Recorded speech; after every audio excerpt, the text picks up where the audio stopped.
Hello and welcome to our podcast, The Positive Feeder. We inject positivity here. So আজকে আমাদের সাথে যে অতিথি আছেন তিনি একজন সম্মুখ সারির জুলাই যোদ্ধা এবং জুলাই পরবর্তী সময়ে তিনি বৈষম্য বিরোধী ছাত্র আন্দোলনের সাবেক সদস্য সচিব ছিলেন এবং জাতীয় নাগরিক পার্টির উনি যুগ্ম সদস্য সচিব হিসেবে দায়িত্ব পালন করেছেন। সো আমাদের সাথে আজকে আছেন আরিফ সোহেল। আরিফ ভাই, ধন্যবাদ আমাদের স্টুডিওতে সময় দেওয়ার জন্য। আপনাদেরকেও ধন্যবাদ আমাকে আমন্ত্রণ জানানোর জন্য। থ্যাংক ইউ আরিফ ভাই। আরিফ ভাই, আমরা আপনাকে জুলাইতে দেখছি আপনি জাহাঙ্গীরনগর বিশ্ববিদ্যালয়তে আন্দোলন সংগঠিত করেছেন। আপনি বেশ কিছুদিন গুম ছিলেন। আপনি জাহাঙ্গীরনগর বিশ্ববিদ্যালয় তথা দেশের রাষ্ট্রীয় পর্যায়ে আন্দোলনে সমন্বয়কের গুরুত্বপূর্ণ ভূমিকা পালন করছেন। সো আপনি যদি একটু এই জার্নিটা বলেন, জুলাইয়ের যদি একটু স্মৃতিচারণ করেন, কেমন ছিল ওই সময়টা, কখন আপনার মনে হইলো যে এই আন্দোলনে আমার যোগদান করা উচিত বা এই যে আন্দোলনে আমার একটা স্টেক আছে, এটা নিয়ে যদি একটু স্মৃতিচারণ করেন, হাউ ওয়াজ দ্য জার্নি? আমার জন্য আসলে আরো অনেক আগে থেকে শুরু হবে আর কি, আরো অনেক অনেক আগে থেকে শুরু হবে, ওয়ে ব্যাক। তো সেটা খুবই মোটামুটি সংক্ষেপেই বলি। হ্যাঁ, শিওর। আমি পলিটিক্সে ইনভলভ হই 2017 সালে, এবং সেটা লোকাল লেভেলে। আমার জন্ম বেড়ে ওঠা পুরান ঢাকায়, আমার এডুকেশনও ওখানে, হায়ার এডুকেশন আগ পর্যন্ত আর কি। তো আমরা যারা তখন পলিটিক্সে ইন্টারেস্টেড হয়েছিলাম, আমরা এটা ডিসাইড করছি যে শেখ হাসিনাকে আসলে খুব কনভেনশনাল পলিটিক্স দিয়ে আসলে সরানো যাবে না। কারেক্ট। আমরা ওইটা মোটামুটি বুঝে ফেলছি আর কি তখনই, যদিও আমাদের বয়স খুব কম। তো আমরা দেখলাম যে তাহলে আনকনভেনশনাল পলিটিক্সটা কারা করতেছে। তো তারপর এক সময় মুক্তি ফোরাম একটা অর্গানাইজেশন ছিল, অ্যাক্টিভিজম করতো, সেটার ভেতর দিয়ে অ্যাক্টিভিজম শুরু করি। তারপরে রাষ্ট্র সংস্কার আন্দোলন যখন তৈরি হয়, তারা প্রপোজ করতেছিলেন যে স্টেটের স্ট্রাকচারটাই প্রবলেম, নট নেসেসারিলি একটা ব্যক্তি, এরশাদ, হাসিনা, আইয়ুব, অল আর ডিক্টেটরস। এরা প্রবলেম না, যত ডিক্টেটরসই সরাই আরেকটা আসবে, স্টেট স্ট্রাকচারটাই প্রবলেম। আমরা দেখলাম যে না, এই পলিটিক্সটা আসলে জেনুইন কিছু সলিউশন পিচ করতেছে, যেটা বাংলাদেশের পলিটিক্সের দরকার, এবং আনকনভেনশনাল, যেটা দিয়ে আসলে কিছু করা যায়, মানুষকে ঐক্যবদ্ধ করা যায়। কারণ মানুষ তখন আসলে একজনকে সরাই আরেকজনকে বসানোর জন্য রাস্তায় নামতে রাজি না, এজন্য নামেও নাই আসলে দীর্ঘদিন। তো তারপর সেখান থেকে পলিটিক্সে জয়েন করি। রাষ্ট্র সংস্কার আন্দোলনের জাতীয় সমন্বয় কমিটির একজন সদস্য ছিলাম, ন্যাশনাল কোঅর্ডিনেটিং কমিটির। এবং তারপর ধীরে ধীরে সেখান থেকে স্টুডেন্ট পলিটিক্সে ইনভলভ হই, স্টুডেন্টদের মধ্যে এই ধরনের পলিটিক্সটা কীভাবে করা যায়। তারপর দেখলাম যে স্টুডেন্ট পলিটিক্সের যে মডেলটা, এটাও আসলে ঠিকভাবে ফাংশন করতেছে না। এটা যেভাবে ফাংশন করতেছে, বড় বড় পলিটিক্যাল পার্টিগুলো লেজুর হচ্ছে ছাত্ররা, তারা যেভাবে মুভ করে এইভাবেই মুভ করতেছে। আর বড় বড় পার্টিগুলো মুভ করতেছে সবসময় কীভাবে নেগোসিয়েশন করে আরেকটু বেটারমেন্ট তাদের জন্য নিয়ে আসা যায় আর কি, তাদের এলিট যে লিডারশিপ তাদের জন্য, নট নেসেসারিলি পিপলের এখানে কোনো পার্টেক নাই। তো অবভিয়াসলি তাদের স্টুডেন্ট অর্গানাইজেশনগুলো ওই ধরনের পলিসি ফলো করতে বাধ্য হচ্ছে, চাক বা না চাক, কারেক্ট, যদিও অপ্রেসড হইতেছে। ওই অবস্থায় তখন একটা ইন্ডিপেন্ডেন্ট স্টুডেন্ট অর্গানাইজেশন বা পলিটিক্যাল মডেল এস্টাবলিশ করা যায় কিনা সেটা নিয়ে ভাবা শুরু করি। পরবর্তীতে দেখি যে গণতান্ত্রিক ছাত্র শক্তি একটা অর্গানাইজেশন ডেভেলপ করার প্ল্যান চলতেছে। ঢাকা ইউনিভার্সিটির যে নাহিদ ভাই, নাহিদ ইসলাম, এখন যিনি বিরোধী দলীয় হুইপ, এক দফার ঘোষক হিসেবে যাকে আপনারা চিনেন, মাহফুজ ভাই, তিনি উপদেষ্টা ছিলেন অন্তর্বর্তীকালীন সরকারে, আসিফ আক্তার ভাই, ওনাদের সাথে আমরাও জয়েন হই, আমাদের গ্রুপটাও। তখন আমি জাহাঙ্গীরনগর ইউনিভার্সিটিতে পড়াশোনা করি, এবং জাহাঙ্গীরনগর ইউনিভার্সিটির পেরিফেরিতে তখন স্টুডেন্ট পলিটিক্স নিয়ে এক্সপেরিমেন্টেশনগুলো করতেছিলাম। আমাদের একটা প্ল্যাটফর্ম ছিল সচিন্তন, সেখানে আমরা বিভিন্ন বিষয় নিয়ে ক্রিয়েটিভ কাজকর্ম করতাম, নট অনলি পলিটিক্স, কালচার থেকে শুরু করে ইন্টেলেকচুয়াল বিভিন্ন ইনিশিয়েটিভ আমরা নিতাম। সেখান থেকে একটা নাম্বার অফ পিপল ইন্টারেস্টেড সেটা পেয়েছিলাম। তাদেরকে নিয়ে পরবর্তীতে জাতীয় ছাত্র শক্তিতে যোগ দিই, সেখানে সেন্ট্রাল কমিটিতে আমি আসি। এবং যেহেতু 2017 সাল থেকেই আমরা আইডেন্টিফাই করছি যে জাতীয় ছাত্র শক্তি যেটা বললেন, যেটা ঢাকা বিশ্ববিদ্যালয় কেন্দ্রিক, এবং যারা এখানে লিডারশিপে ছিলেন তাদের একটা বড় অংশ ঢাকা বিশ্ববিদ্যালয়, আপনারা জাহাঙ্গীরনগর থেকে কিভাবে কানেক্ট করলেন বা আপনাদেরকে তারা কিভাবে অ্যাপ্রোচ করলো এটাতে? এটা খুবই গুরুত্বপূর্ণ এবং একটা কোশ্চেন, খুবই গুরুত্বপূর্ণ, বিকজ গত 1.5 বছরে এই জিনিসটা ওভারলুকড হয়ে গেছে। এটা হয়েছে because of power concentration. Dhaka university একটা গ্রুপ পাওয়ার কনসেন্ট্রেট করছে, কিন্তু ছাত্র শক্তি আসলে শুধু ঢাকা ইউনিভার্সিটির ইনিশিয়েটিভ ছিল না। ওকে, ছাত্র শক্তিতে জাহাঙ্গীরনগর ইউনিভার্সিটি সহ দেশের বাইরের কিছু ইউনিভার্সিটির স্টুডেন্টরা কানেক্টেড ছিল, এবং সেটার মূল যে পয়েন্টে তারা কানেক্টেড হয়েছিল বা নোড যেটা সেটা আসলে আমরাই, বা বলতে পারেন আমার থ্রুতে হয়েছিল। এবং মানে এই আইডিয়াটা আপনার কাছ থেকে আসছিল ছাত্রশক্তি করার? ছাত্রশক্তি করার আইডিয়াটা একটা মানে কোলাবোরেটিভ প্রসেসের ভিতরে আসছে, ওকে কালেকটিভ এটা। ওকে নাহিদ ভাই, আক্তার ভাই, আমি, সবাই। সাধারণত এটা মনে করা হয় যে পরিষদ থেকে, ছাত্র অধিকার পরিষদ যেটা ছিল আর কি, নুরুল হক নূরের ছাত্র সংগঠন, সেখান থেকে আসিফ আক্তার ভাইরা বের হয়ে এবং এসে মাহফুজ ভাই, নাহিদ ভাইরা একসাথে হয়ে, কিন্তু এখানে থার্ড একটা গ্রুপ ছিল যেটা গত 1.5 বছরে ওভারলুক হয়েছে, টোটালি ওভারলুক। ওকে সেই থার্ড গ্রুপটা হচ্ছে আমরা। ওকে এবং আমরা প্রপোজ করছিলাম যে আসলে ইন্ডিপেন্ডেন্টলি ফাংশন করবে সবগুলো ক্যাম্পাস, কেউ কারো ওপর ডমিনেট করবে না, ডিসেন্ট্রালাইজ হবে স্ট্রাকচার। ওকে তো ছাত্র শক্তিতে আসলে ওইটা তৈরি হইতে পারে নাই, ওইটা তৈরি হওয়ার আগেই হচ্ছে অভ্যুত্থান শুরু হয়ে গেছে। সো ওই মডেলটা কিন্তু আমি প্রপোজ করছিলাম, ওকে কিন্তু ওই পর্যন্ত যায় নাই আর কি। আলটিমেটলি অর্গানাইজেশনটা ওই পর্যন্ত যাওয়ার আগেই অভ্যুত্থান শুরু হয়ে যায়।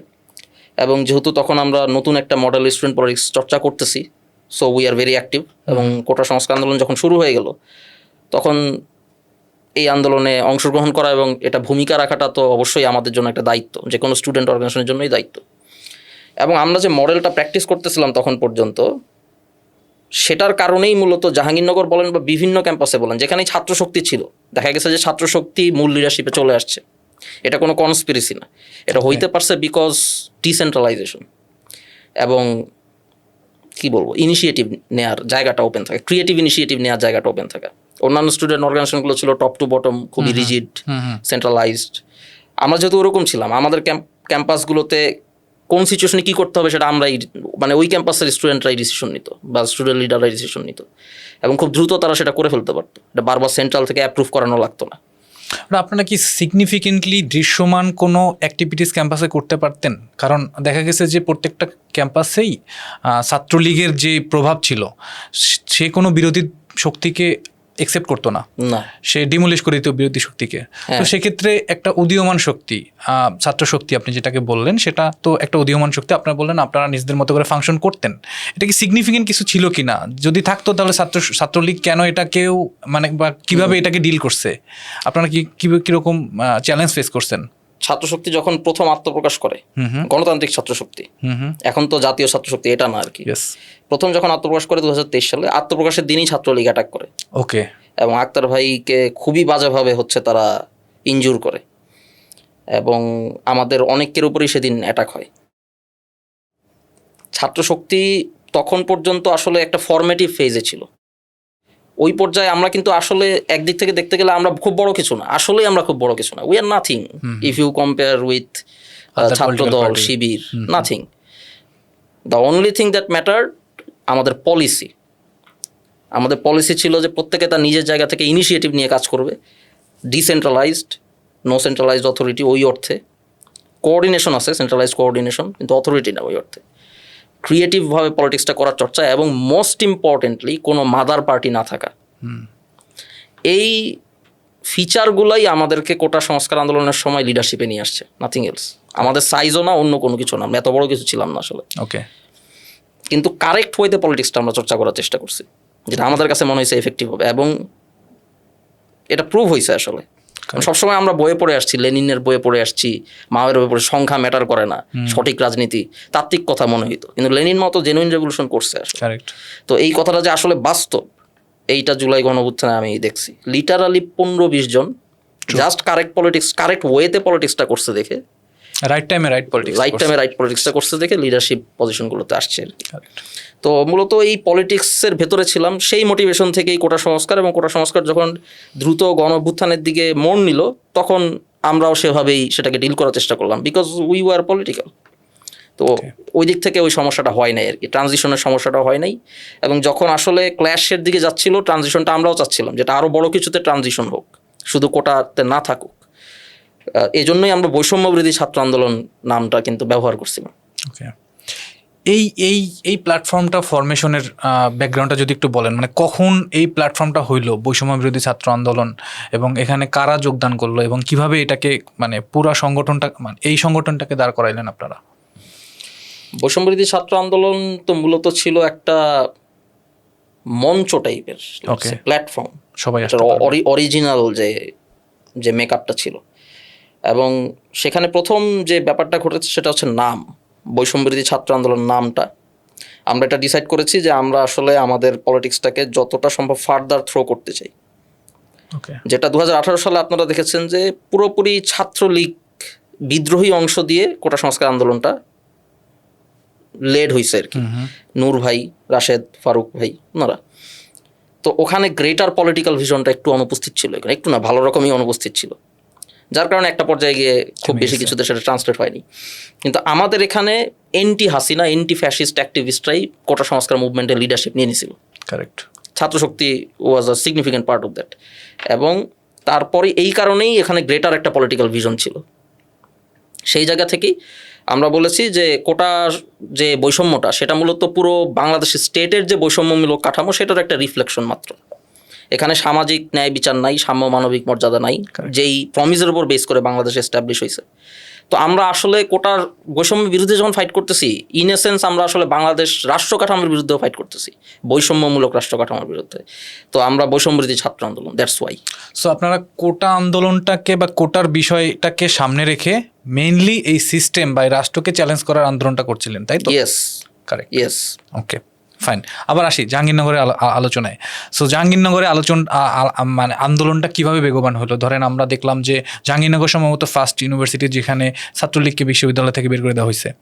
সো এবং ওইখানে স্টুডেন্টদের উপরে অনেক বেশি অত্যাচার করা হয়েছে। এবং আমরা এটাও দেখছি জাহাঙ্গীরনগরের টিচাররা, শিক্ষকরা যারা বা মানে খুবই কি বলবো যে খুবই সিগনিফিকেন্ট ভূমিকা পালন করছে। একজন শিক্ষক যিনি শহীদ মিনারের সামনে দাঁড়িয়ে এই কবিতা আবৃত্তি করলেন, এই মৃত্যু উপত্যকা আমার দেশ না।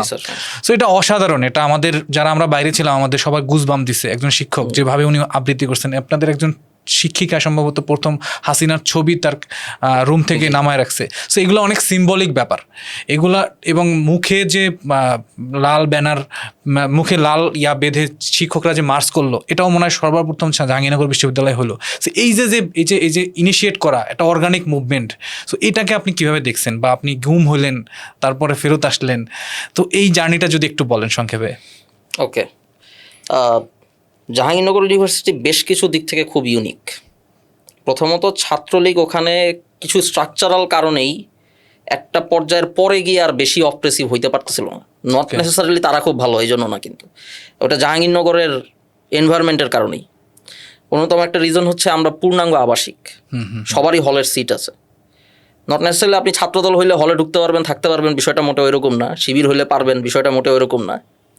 আপনি যদি এন্টি হাসিনা অ্যাক্টিভিস্ট হন, আপনার জন্য অনেক দিক থেকে সমস্যা ক্রিয়েট করা হবে 100%। তারপর এটা অনেক বড় বিষয়, কারণ আপনি অন্য ক্যাম্পাস যদি দেখেন, ঢাকা ইউনিভার্সিটিতে একটা এন্টি ফ্যাসিস্ট অ্যাক্টিভিস্ট মানে ক্যাম্পাসে ঢুকতেছে, এটাই অনেক বড় ব্যাপার। আমরা ঢুকতে পারতাম, চলাফেরা করতে পারতাম, এটা জাহাঙ্গীরনগরের সিচুয়েশনের কারণে। জাহাঙ্গীরনগরে এন্টি এস্টাবলিশমেন্ট একটা আবহাওয়া থাকে সবসময়, এটা সবসময় ছিল। এবং কালচারাল জায়গাটা খুব স্ট্রং জাহাঙ্গীরনগরের, কালচারাল সেন্সটা ওখানে সব কিছু মূলত কালচারের থ্রুতে ডেভেলপ করে, ইভেন পলিটিক্স, এটা সবসময় আমরা দেখে আসছি। এই জন্য অনেকে জাহাঙ্গীরনগরকে অ্যাকচুয়ালি পলিটিক্যাল বলতে চায় না। আমি উল্টাটা বলি, জাহাঙ্গীরনগরে অ্যাকচুয়ালি পলিটিক্যাল, যেটা আসলে আরও বেশি রেপ্লিকেট হওয়া দরকার, যে মডেলটা। এটা হয়তো আমি একটু বায়াসড আমার ক্যাম্পাস, এই জন্য হইতে পারে। এখন ফ্যাক্ট ইজ, জাহাঙ্গীরনগরে আপনি যে বিষয়গুলো বললেন, এইটা তো তার কালচারাল আবহাওয়া এবং তার দীর্ঘ লড়াইয়ের একটা ঐতিহ্য, যেটা যেমন ধর্ষণ বিরোধী মুভমেন্ট 90s এবং তার আগে থেকেও এরশাদের বিরুদ্ধে মুভমেন্টে জাহাঙ্গীরনগরের যে ভূমিকা আছে, কিন্তু এগুলা আসলে এখন কেউ তেমন একটা আলোচনা করে না।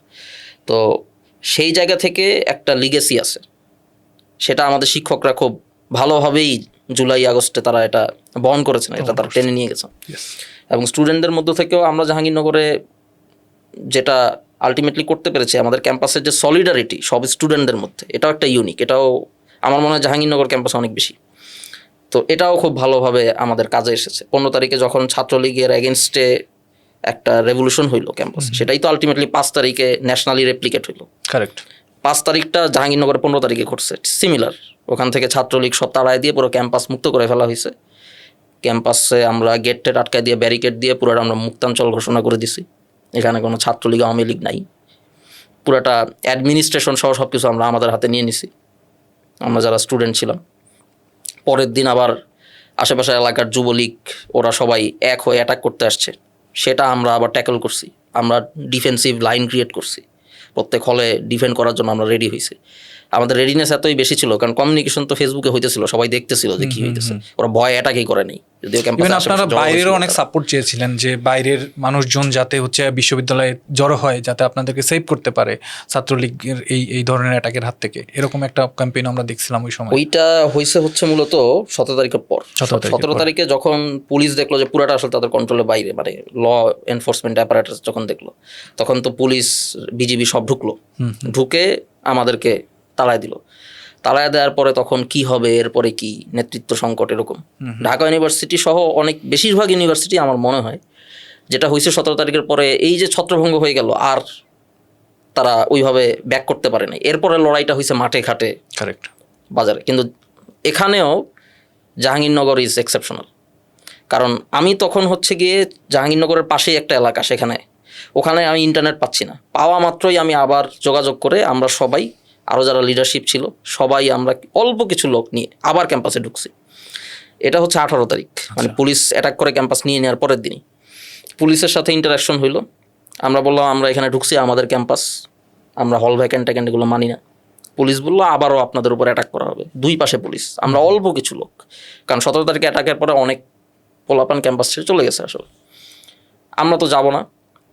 এদিকে চারপাশে এলাকায় খবর ছড়ায় গেছে যে স্টুডেন্টদের উপর আরেকটা ম্যাসাকার হবে, কারণ এতগুলো পুলিশ এবং এখানে এত অল্প কয়েকজন স্টুডেন্ট। তো পুরো এলাকাবাসী চারদিক থেকে ঢুকছে আমাদেরকে সেভ করার জন্য, ক্যাম্পাসে ঢুকছে। ঢোকার পরে তারা জড়ো হয়ে গেছে, আমাদের নাম্বার হয়ে গেছে পুলিশের থেকে 3 গুণ। আচ্ছা, এরপরে আমরা পুলিশকে ড্রাইভ করা শুরু করছি। পুলিশ দেখলাম যে ওই দিন আর কোনো ইয়েতে আসে নাই, কনফ্রন্টেশন ক্ল্যাশে আসে নাই। তারা আস্তে আস্তে পিছাইতে পিছাইতে ক্যাম্পাসের গেটের বাইরে চলে গেল। আমরা গেটগুলো আটকায় আবারও রিক্লেম করলাম। খেয়াল করেন, সবাই বলবে এই যে আরেকটা জিনিস গত 1.5-2 বছরে ওভারলুক। সবাই বলে যে ক্যাম্পাসগুলোতে 17 তারিখের পরে আন্দোলন ছিলই না। ট্রু, যে সেন্স থেকে বলা হয় এটা আমি বুঝতে পারি, যে শুধু স্টুডেন্টরা আন্দোলন করে নাই, শ্রমিক আন্দোলন করছে, সবাই আন্দোলন করছে, চাকরিজীবী আন্দোলন করছে। ওই সেন্সটার সাথে আমার সলিডারিটি। বাট ফ্যাকচুয়ালি এটা পুরোপুরি ট্রু না যে 17 তারিখের পরে কোনো ক্যাম্পাসে আন্দোলন হয়নি। বিকজ 17 তারিখে পুলিশ জাহাঙ্গীরনগর থেকে আমাদেরকে উচ্ছেদ করে দেওয়ার পরের দিনই আমরা আবার ক্যাম্পাস রিক্লেম করছি, দখল করছি আবার পুলিশের হাত থেকে 18 তারিখে লিটারালি। এবং আবারও আমরা গেটগুলো আটকায় দিয়ে আবার আমরা মুক্তাঞ্চল ঘোষণা করে দিচ্ছি, এখানে কেউ ঢুকতে পারবে না, স্বাধীন এলাকা। এখানে আওয়ামী লীগ, ছাত্রলীগ কোনো, এরা হাসিনার এলাকা না আর কি, সহজই সব। পরে আর্মি আসছে, কারণ পুলিশ বিজিবি দিয়ে পারতেছে না, তো আর্মি তখন সম্ভবত কারফিউ ঘোষণা করা হয়ে গেছে। আর্মি আসার পরে আমরা কি করি, আমরা দিনের বেলা চিকা টিকা মারি। তখন তো বিভিন্ন ধরনের নতুন নতুন প্রোগ্রাম হচ্ছে, তো আমরা হচ্ছে চিকা মারা তো অবশ্যই বুঝতে পারতেছেন, দেয়াল লিখন ইত্যাদি ইত্যাদি করতেছি। আর এগুলো অ্যাক্টিভিটিসের খবর শুনে আর্মি আসে, সন্ধ্যার দিকে ঢুকে ক্যাম্পাসে। আমরা আবার অন্ধকার কাজে লাগাই, আমরা ছড়ায় যাই গেরিলা স্টাইল। একবার অল্পের জন্য ধরা খেয়ে যেতে নিয়েছিলাম, খুব অল্পের জন্য, মানে যেদিক দিয়ে ঢুকছে আর্মির কনভয়, আমরা ওইটার খুব কাছাকাছি ছিলাম। যাই হোক, ওই দিন বেঁচে গেছি, ওই দিন কিছু হয়নি।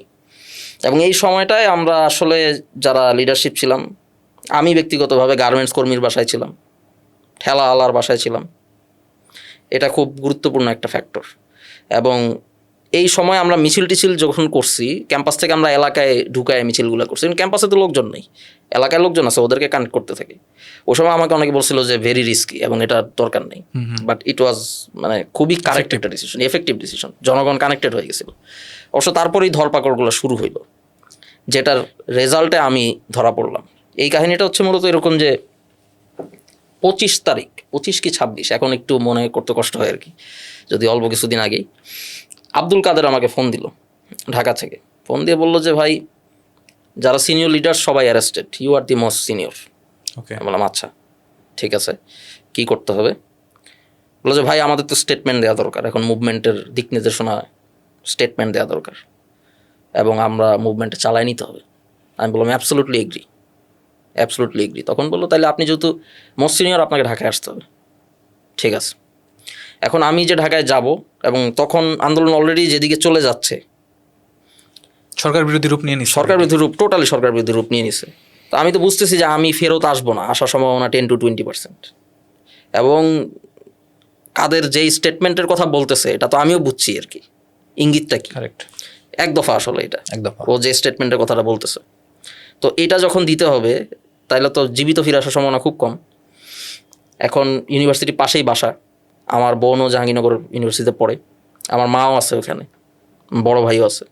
গেলাম, কাপড় চোপড় টোপড় গুছাইতেছি, কারণ ঢাকায় যাব যুদ্ধ লেগে যেতে পারে, বাসায় কখন আসবো বা জীবিত আসতে পারবো কিনা কোনো গ্যারান্টি নেই। তো আমি বের হয়ে যাবো, বের হওয়ার সময় আমার বড় ভাই বলছে তুমি তো মুভমেন্ট করতেছো, বাসায় টাসায় আসো না, খাওয়া দাওয়া মনে হয় ভালো খাওয়া দাওয়া হচ্ছে না। আমি বললাম অবশ্যই ভালো খাওয়া দাওয়ার তো অপশন নাই, যা যতটুকু পারতেছে। তার বলতে তাহলে তুমি বসো, আমি গ্রিল নিয়ে আসি। তো উনি গ্রিল টিল নান টান নিয়ে আসছে, ওইটা খাইতে গিয়ে আমি ধরা খাইছি আর কি। যদি আমি তখনই বেরোয় যেতাম তাহলে ধরা খাইতাম। আচ্ছা, এরপরে আপনাকে তারপরে কারা তুলে নিয়ে গেল? আমাকে তুলে নিয়ে গিয়েছে যে ইউনিটটা, আমার কাছে মনে হচ্ছে এটা মিক্সড ইউনিট। ওকে। তারা নিজেদের পরিচয় দিছে, একবার ডিবি, একবার এনএসআই, ইত্যাদি ইত্যাদি। তারা আমাকে এই গাড়িতে উঠায়া 3টা ইয়ে ছিল, একটা সাদা 2টা কালো, আমাকে ইয়েতে নিয়ে গেছে, মিন্টো রোডে নিয়ে গেছে টিভি অফিস। ওইটা আমার চোখ খোলা, অনেকে চোখ বেঁধে নিয়ে যায়, আমার চোখ খোলা। আমার সাথে আপনার ফ্যামিলির সামনে থেকে তুলে নিয়ে গেল? ফ্যামিলির সামনে থেকে। ফ্যামিলিকে কি বলছে?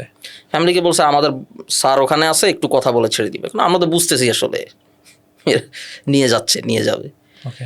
তো বলে গেছে যে ডিবি নিয়ে যাচ্ছে। ওকে।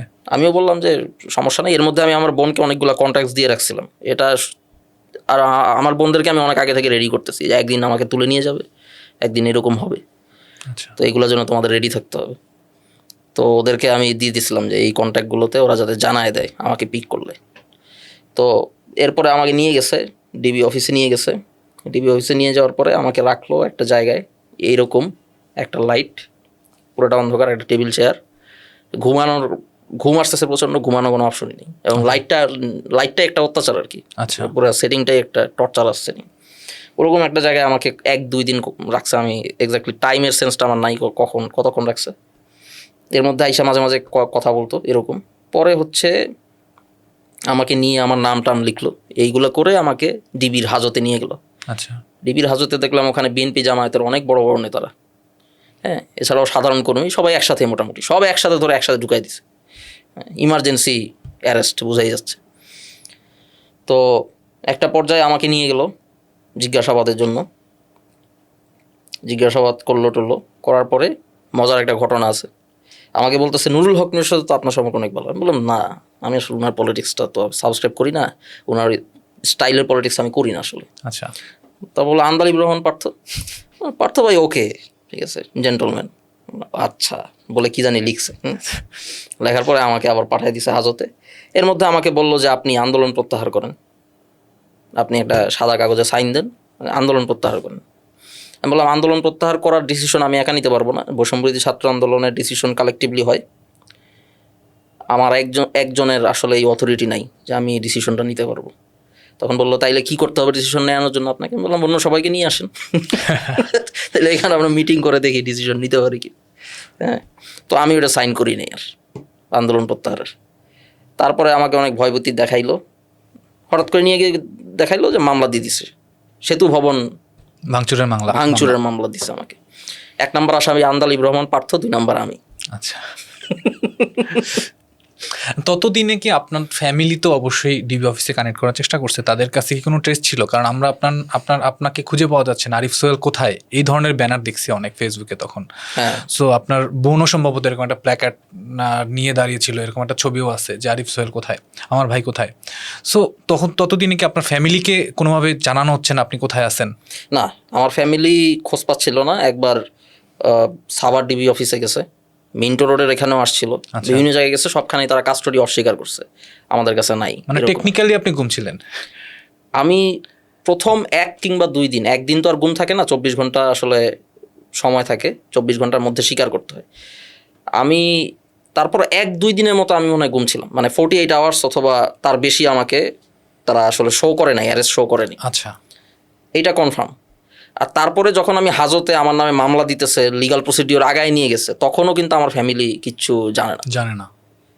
সো হ্যাঁ, টেকনিক্যালি গুমই তো আসলে। আর গুমের কন্ডিশনে আমাকে রাখা হয়েছে 1 দিন 1.5 দিনের মতো, খুব বেশি না।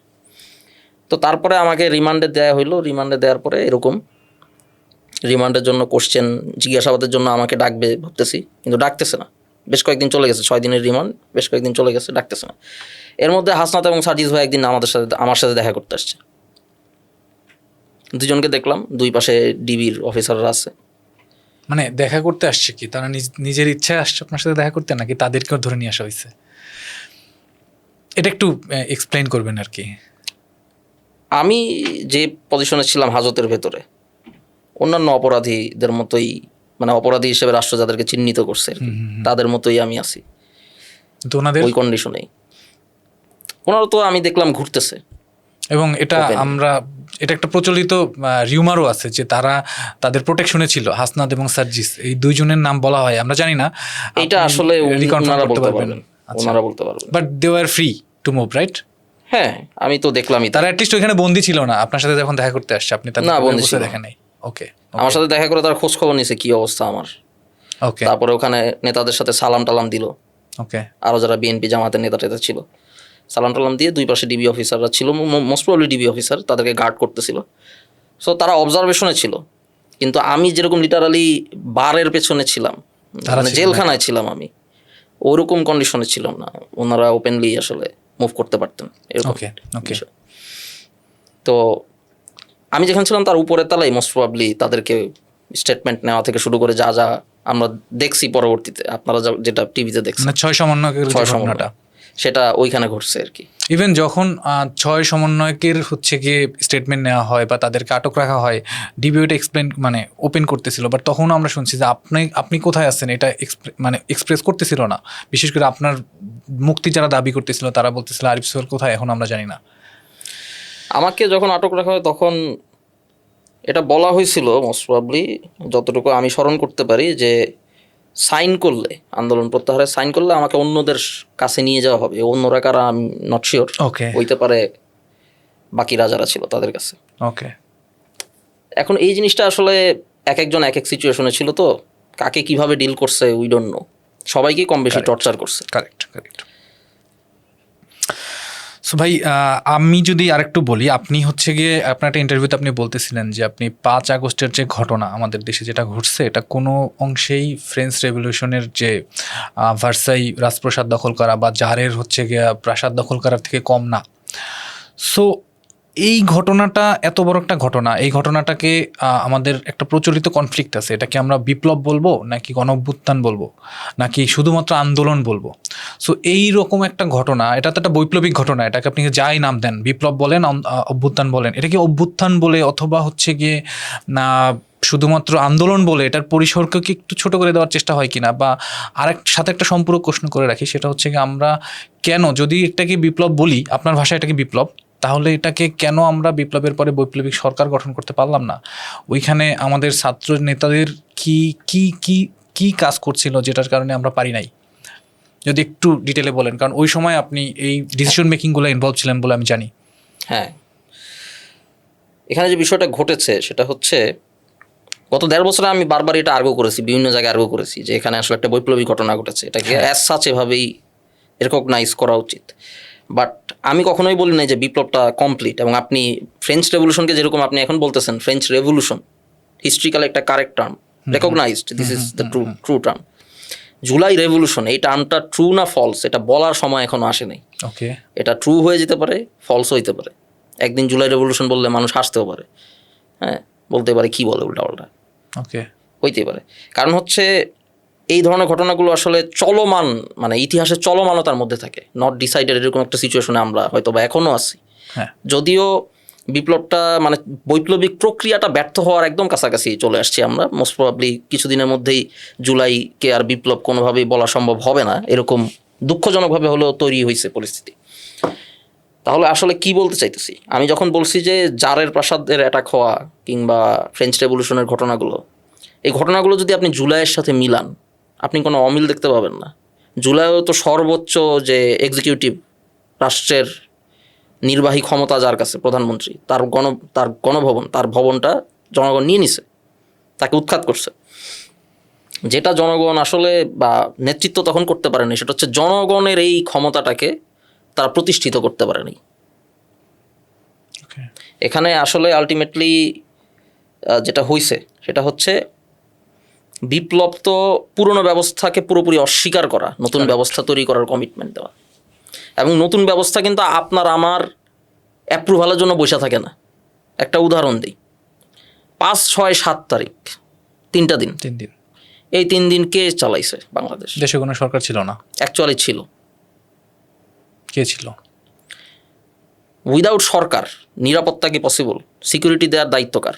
গভর্নমেন্ট। এই যে আমরা ইনস্টিটিউশনগুলো তৈরি করি, গভর্নমেন্ট, আমরা ইকোনমিক ইনস্টিটিউশন তৈরি করি, এগুলো তো কোনো না কোনো ফাংশন প্লে করে। কারেক্ট। গভর্নমেন্টকে আমরা তৈরি করি প্রাইমারিলি সিকিউরিটির জন্যই, তারপর বাকি কাজ, মানে ল অ্যান্ড অর্ডার ঠিক রাখা। Law and order. তো এই 3 দিন ল অ্যান্ড অর্ডার ছিল তো, এবং যারাই ল অ্যান্ড অর্ডার ভাঙতে চাইছে তাদেরকে ট্যাকল করা হয়েছে। দে আর নট, মানে ছেড়ে দেওয়া হয় নাই, যা ইচ্ছা করতে পারে নাই, করতে চাইছিল। ডাকাত দল বেরোইছে, অনেকে অনেক কিছু করতে চাইছে, সুযোগ মানে পায়। হইছে অনেক কিছু, হয়তো আপনারা প্রোটেক্ট করা যায় নাই পুরাটা, বাট আপনারা বলতে পারেন যে হ্যাঁ একটা নির্দিষ্ট সার্টেন এরিয়া পর্যন্ত আপনারা ডিফেন্ড করতে পারছেন। অনেক দূর পর্যন্ত। এটা আমরা না, আসলে জনগণ। হ্যাঁ, একটা এলাকার মানুষ তাদের নিজেদের প্রোটেকশন দিতেছে, রাস্তায় নেমে এসে পাহারা দিতেছে, ক্রিকেট খেলতেছে, কারেক্ট, রাত ভরে ক্রিকেট খেলতেছে, খিচুড়ি খেতেছে, পোলাপান আড্ডা খিচুড়ি দিতেছে। খেতেছে, পোলাপান ট্রাফিক ম্যানেজ করতেছে। হ্যাঁ হ্যাঁ, এখন আপনি আমাকে বলেন, এই কাজগুলো কি অ্যাডমিনিস্ট্রেটিভ কাজ না? অবশ্যই। এটা কি গভর্নেন্সের কাজ না? তাহলে গভর্নমেন্ট কিন্তু অ্যাকচুয়ালি ছিল, এই 3টা দিন গভর্নমেন্ট ছিল জনগণের গভর্নমেন্ট। এবং আমি খুবই হাইলি থিওরিটিক্যাল কোনো কথা বলতেছি না। আপনি যদি সোভিয়েত ইউনিয়নের রেভলিউশনের দিকে তাকান, সোভিয়েত ইউনিয়নের রেভলিউশন কীভাবে হয়েছে? সোভিয়েত ইউনিয়নের নামের মধ্যে আছে সোভিয়েত কাউন্সিল। সোভিয়েত ইউনিয়নের যখন রেভলিউশনটা হয়ে যায়, বামপন্থা ডানপন্থার আলাপ বাদ দেন, মানে আমি রেভলিউশনের আলাপটা দিতেছি। বিপ্লব হিসেবে দেখতেছি। তো সোভিয়েত রেভলিউশন যখন হয়, তখন শ্রমিক এলাকাগুলোতে বা যেখানে রাশিয়ান আর্মি ডিটাচমেন্টগুলো ছিল, তারাও তো রেভলিউশন করছিল। জনগণের সাথে মিলে তারা সোভিয়েত বা কাউন্সিল ক্রিয়েট করছে, যে এই অঞ্চলটা আমরাই চালাবো। তখনও কিন্তু একটা অন্তর্বর্তীকালীন সরকার হয়ে গেছিল, যার চলে যাওয়ার পরে, যারকে উৎখাত করার পরে একটা অন্তর্বর্তীকালীন সরকার হয়েছিল। কেরেন্সকি ছিল সেই সরকারের প্রধান, কেরেন্সকি গভর্নমেন্ট বলো এটারে। তখন পুরো প্রশাসনিক দায়িত্ব পালন করতেছে সোভিয়েত বা জনগণের তৈরি করা কাউন্সিল। তারা নিজেরা বসে পরামর্শ করতেছে, তারা এলাকার সিকিউরিটি সিস্টেম ডেভেলপ করতেছে, পাবলিক ওয়েলফেয়ার সিস্টেম ডেভেলপ করতেছে। এবং পরে লেনিন যখন এপ্রিল থিসিস দিল, উনি ওই থিসিসে কী বললো? যে ইন্টারিম এগুলা হচ্ছে ভুয়া, এগুলা দিয়ে হবে না, এগুলা তো অ্যাকচুয়ালি জনগণের রিপ্রেজেন্ট করে না। জনগণ তো তার নিজের কাজ নিজেই করতেছে সোভিয়েতগুলো দিয়ে, এবং এটাই তো মূলত অ্যাকচুয়ালি জনগণের গভর্নেন্স। তো all power to the Soviets, এইটা ছিল বলশেভিক রেভলিউশনের slogan, all power to the Soviets. তুমি ওইখানে একটা দুমা, মানে হচ্ছে গিয়ে পার্লামেন্ট বানাইছো, সেখানে অনেকগুলা ব্যবসায়ী নিছো, বড় বড় জমিদারের পোলাপান নিছো, এরা নাকি রিপ্রেজেন্ট করে জনগণ। দূর মিয়া, আমার এখানে যারা সব মেনটেন করতেছে এরাই তো আসলে জনগণ, এবং এরাই তো করতেছে, এরাই তো গভর্নিং করতেছে, এবং এরাই গভর্নিং করার জন্য যথেষ্ট। তোমার তো লাগে না, তুমি তো আমার মাথার ওপর চাইবা বসছো। ওকে।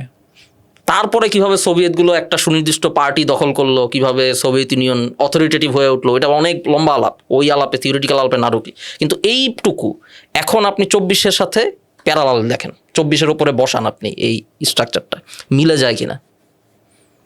5, 6, 7 তারিখে তো দেশে সোভিয়েত ছিল আসলে। ওকে। আপনার যদি খুব বামপন্থী শব্দ এটা মনে হয়, তাহলে আপনি ইরান রেভলিউশনের সাথেও মিলাইতে পারেন। ইরান রেভলিউশনও সিমিলার ঘটনা ঘটছে, লোকাল কাউন্সিলগুলোর কথা বলতেছি। এরপরে আপনি যেটা বললেন, এই যে জনগণের সরকার, এটা তো আসলে টেকনিক্যালি বেশি দিন ফাংশনাল থাকা সম্ভব না, একটা সিস্টেম তো অবশ্যই লাগবে। আপনারা তখন ডিসিশন নিলেন আপনারা অন্তর্বর্তীকালীন সরকারে যাবেন, আপনারা কেন বৈপ্লবী সরকারে গেলেন না, অথবা বিপ্লবী সরকারে গেলেন না, এটা যদি একটু বিশ্লেষণ করেন। কারণ আনফর্চুনেটলি আমি সহ আরও যারা বিপ্লবী সরকারের পক্ষে ছিলাম, আমরা অল পাওয়ার টু দ্য সোভিয়েতস এই স্লোগানটা বুঝাইতে পারি নাই অন্য নেতাদেরকে। নাকি কোনো বাইরের চাপ ছিল, আপনারা চাইলেও পারতেছিলেন না, এরকম কিছু ছিল দেশীয় বিদেশি? মানে আমার ক্যালকুলেশন অনুসারে আমি যতটুকু দেখছি, 7 তারিখে আমি তখন ইনজুর্ড, জাহাঙ্গীরনগর ইউনিভার্সিটি থেকে আমি ঢাকা ইউনিভার্সিটি এখানে আসি। ওখানে একটা মিটিং ছিল, স্কেজুয়ালড ছিল। ওই মিটিংটার এজেন্ডাই ছিল নেক্সট গভর্নমেন্টের ফরমেশন। ওখানে যখন আলাপ হয়, ডিবেট হইতেছে, তখন বলা হচ্ছে যে এখন আইদার রেভলিউশনারি গভর্নমেন্ট হইতে পারে অথবা ইন্টারিম একটা গভর্নমেন্ট হইতে পারে, 2টা ফরমেশন আছে, কোনটা আমরা চুজ করব। প্রপোজিশন যখন থ্রো করা হয়েছে তখনই বলা হয়েছে এই কারণে তো এখন রেভলিউশন গভর্নমেন্ট পসিবল না, আমরা ওই দিকেই যাই। হ্যাঁ, কে এই কথাগুলো বলছে আমি ব্যক্তি নামগুলো আর উচ্চারণ করতেছি না। তো এই আর্গুমেন্ট যখন আসছে তখন আমি বললাম যে না, রেভলিউশনারি গভর্নমেন্টের সকল কন্ডিশন প্রেজেন্ট, এবং it is very much possible to form a revolutionary government and there should be a revolutionary government. তখন পাল্টা আর্গুমেন্ট আসলো যে রেভলিউশনারি গভর্নমেন্টের একদম যেটা দরকার প্রাইমারিলি সেটা হচ্ছে আপনার একটা রেভলিউশনারি ফোর্স লাগে, যারা রেভলিউশনারি গভর্নমেন্টের আদেশগুলোকে এনফোর্স করবে কারেক্ট। মাঠে, রেভলিউশনারি গার্ড বা সামথিং বাহিনী।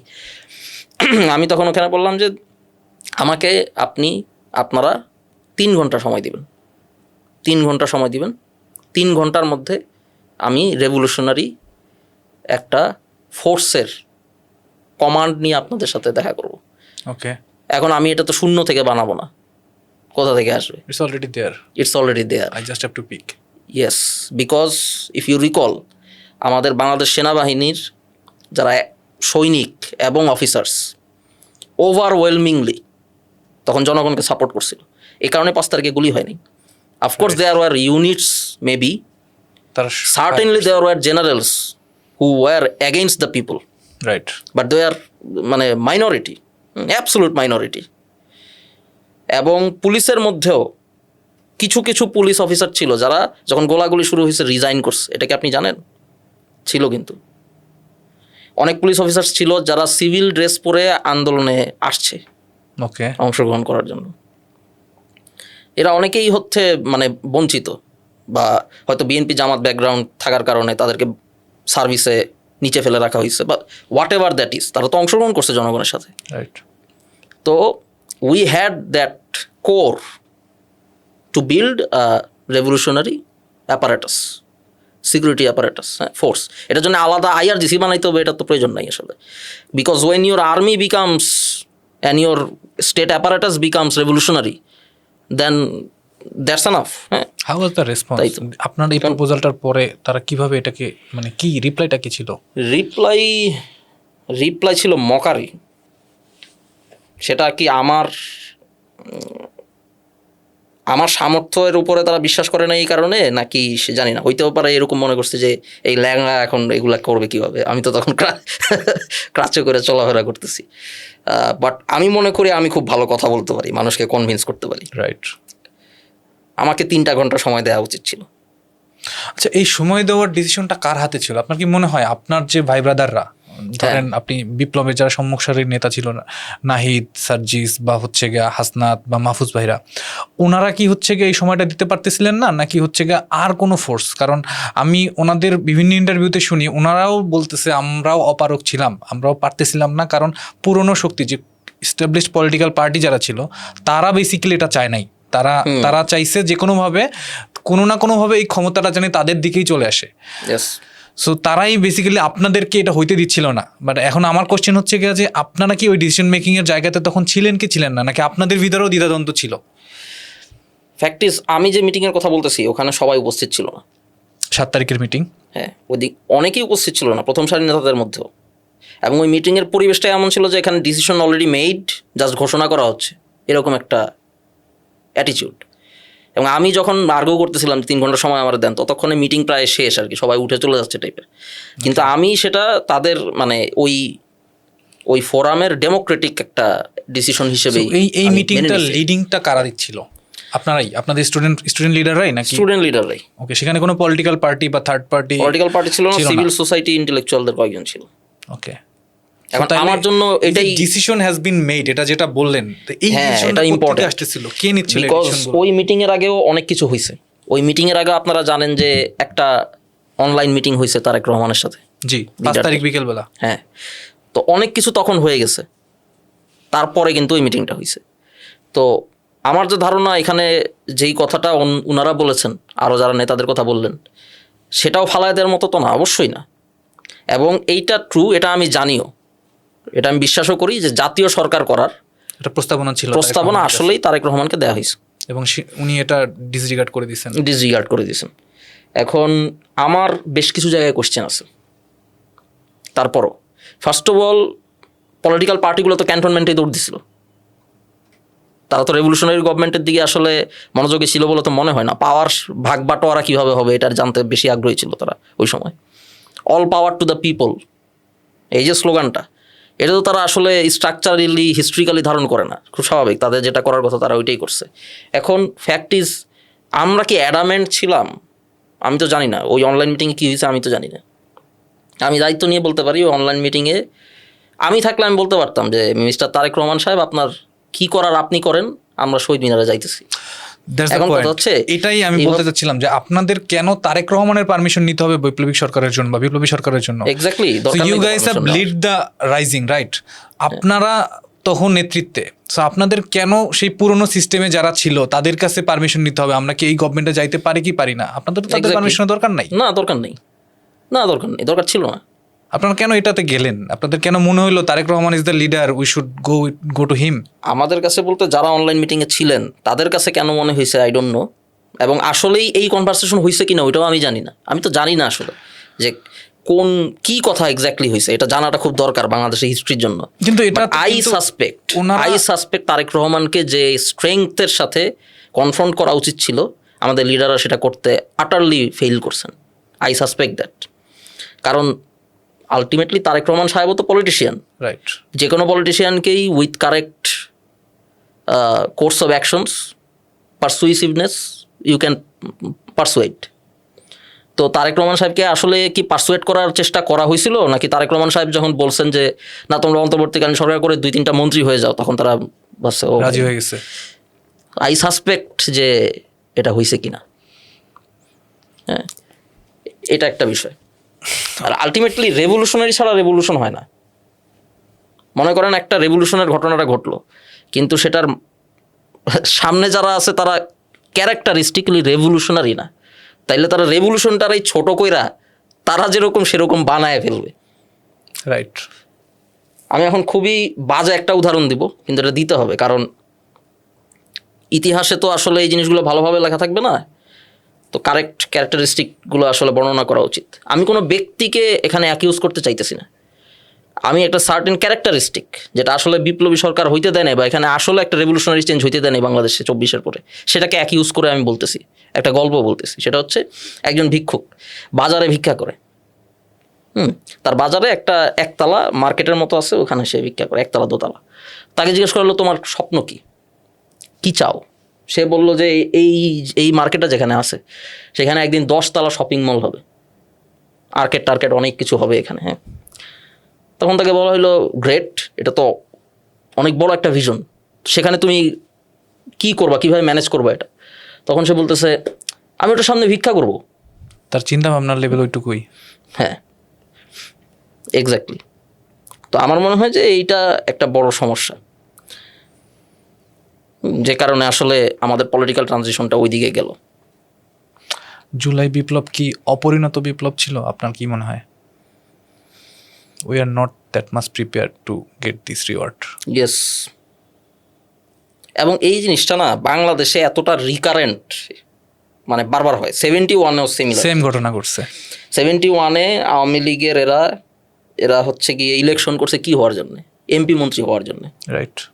এমপি মন্ত্রী হবে, সরকারি সুবিধা নিবে, সরকারি গাড়ি চালাবে, বাংলো থাকবে, ইত্যাদি ইত্যাদি, হ্যান ত্যান, নাকি? এটাই তো মানে টিপিক্যাল পেটি বুর্জোয়া মিডল ক্লাস যেটা চায়। রাইট।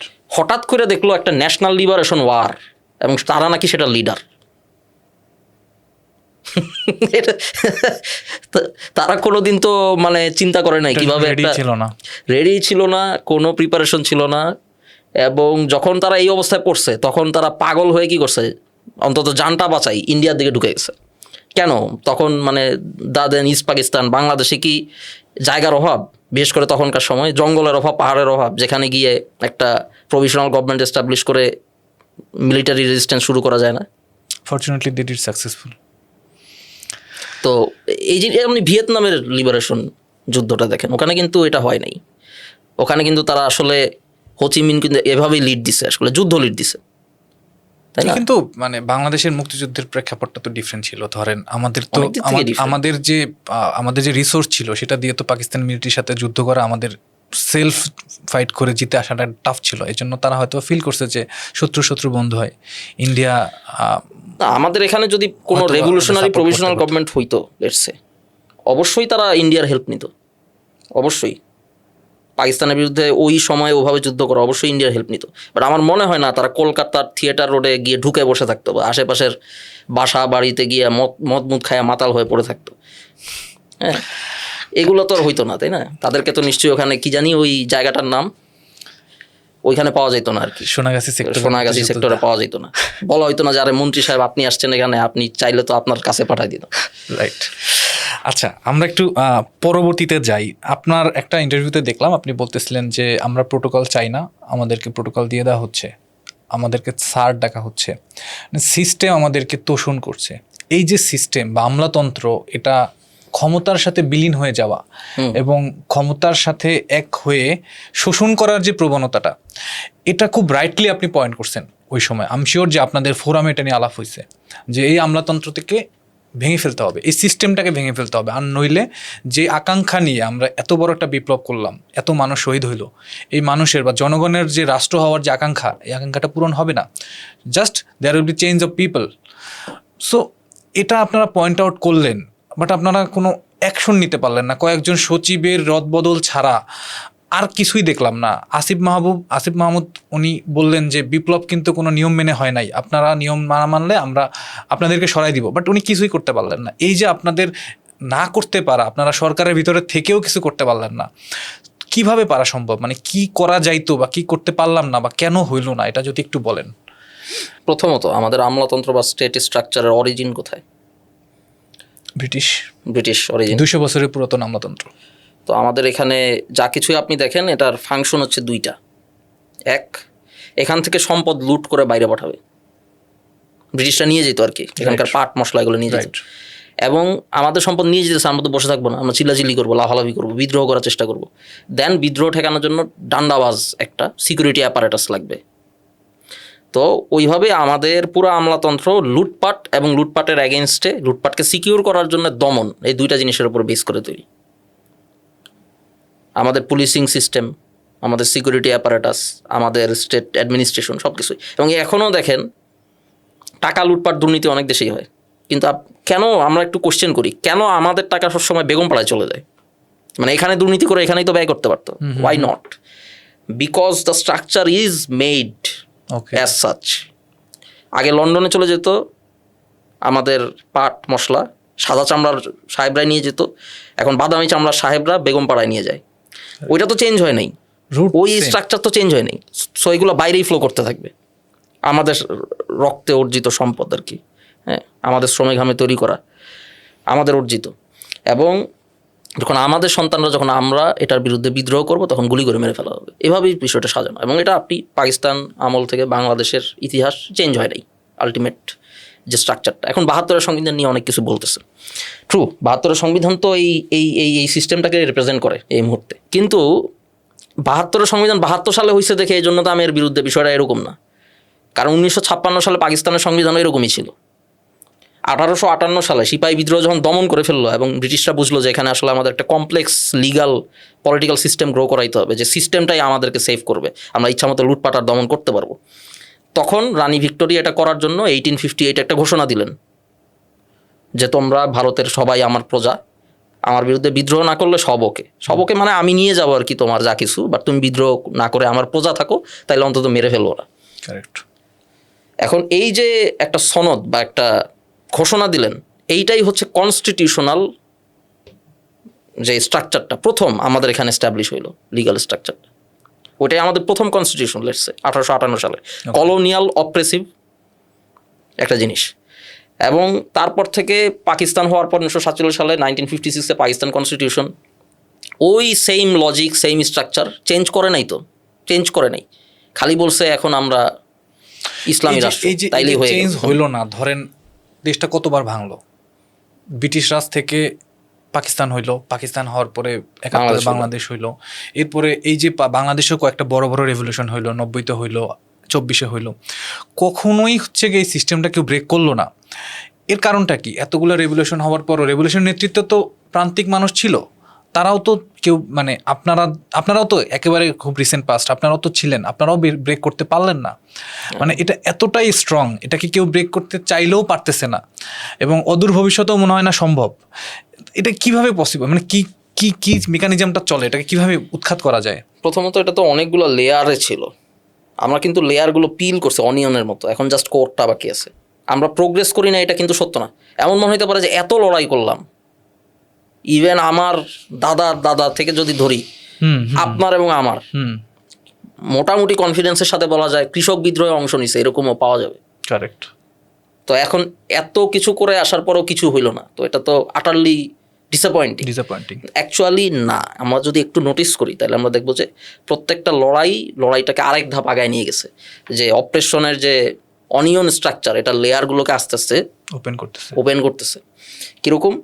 প্রথমে আমাদেরকে ডিরেক্টলি একটা বিদেশি শক্তি শাসন করতো, ওইটারও তো তারাইছে অ্যাটলিস্ট, ওইটারও তারাইছে।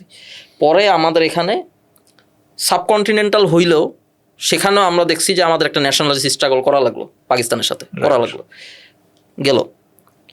তারপরে আমরা দেখলাম যে না, আমাদের মতো রং, আমাদের মতো দেখতে, সেও অপ্রেসিভ হইতে পারে,